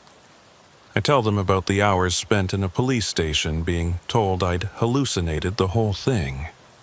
I tell them about the doubt that still lingers, the uncertainty about what's real and what's manufactured by an exhausted mind. Most of them don't listen. They're like I was, convinced that they're different, that the rules don't apply to them, that they can handle anything the job throws at them. A few of them, though, a precious few, they hear something in my story that resonates. They see the cautionary tale for what it is, and maybe, just maybe, they make different choices than I did. I still drive through that section of Highway 94 sometimes when my routes take me between North Dakota and Montana. I always make sure to drive it during the day, when I'm well rested and alert. I look at the tree line as I pass, at the places where the woods press close to the road, and I try to identify the spot where it happened. But the highway all looks the same along that stretch, and I've never been able to pinpoint the exact location. Sometimes I wonder if the man with the rifle was real. If somewhere out there in those Montana woods there's a person who remembers that night as clearly as I do. Someone who set up an elaborate trap for reasons I'll never understand, and who watched as a trucker almost fell for it before driving away. Someone who cleaned up all the evidence in the few minutes before the police arrived, who disappeared back into the forest and was never caught. Other times, I'm convinced Detective Barnes was right, that I experienced a fatigue-induced hallucination brought on by exhaustion and chemicals, that the clothes and the screaming and the man were all products of my own failing mind, shadows and sounds interpreted as something more concrete than they actually were. The truth is, I'll never know for certain what happened that night, and I've made peace with that uncertainty. What matters isn't whether the threat was real or imagined. What matters is that I was in a state where I couldn't tell the difference, and that's a dangerous place to be. The incident, whether it was real or not, showed me that I needed to change. And I did change. That's the important part. My youngest daughter is in college now, using the money I've saved over the years. My ex-wife and I are on better terms than we've been in years. I'm in better physical shape, sleeping better, feeling more like myself than I have in decades. These are all good things, positive changes that came from a negative experience. I still tell the story sometimes, at truck stops and rest areas, to other drivers who will listen. I tell it as a cautionary tale, a warning about the dangers of pushing yourself too hard. I tell them about the clothes scattered on the highway, the recorded screaming from the woods, the man with the rifle who might or might not have been real. And I tell them about the lesson I learned, that no load is worth your life, no deadline is worth your sanity, no amount of money is worth losing your grip on reality. Some people think I'm exaggerating, making up details to make the story more dramatic. Some think I'm completely crazy, that the whole thing was obviously a hallucination and I should just admit it. But a few, the ones who've been out there on those lonely highways late at night, the ones who felt their own grip on reality start to slip when they've been driving too long. They understand. They know that whether the threat was real or imagined, it was real to me in that moment. And that's what matters. The highway stretches out before me, just like it does every day. Somewhere behind me is the past, the mistakes, the lessons learned the hard way. Somewhere ahead is the future, uncertain, but navigable. And here I am in the present, older and wiser and more careful, still driving but driving differently, still working but with better boundaries, still living but with greater awareness of my own limitations. I don't have all the answers. I don't know what happened that night on Highway 94. Was it a real threat or a hallucination? Was there a man with a rifle, or just shadows and exhaustion? I'll probably never know, but I know I survived it. I know I learned from it, and I know I'm a better driver, a better person, because of it. That has to be enough. And for me, 4 years later, it finally is.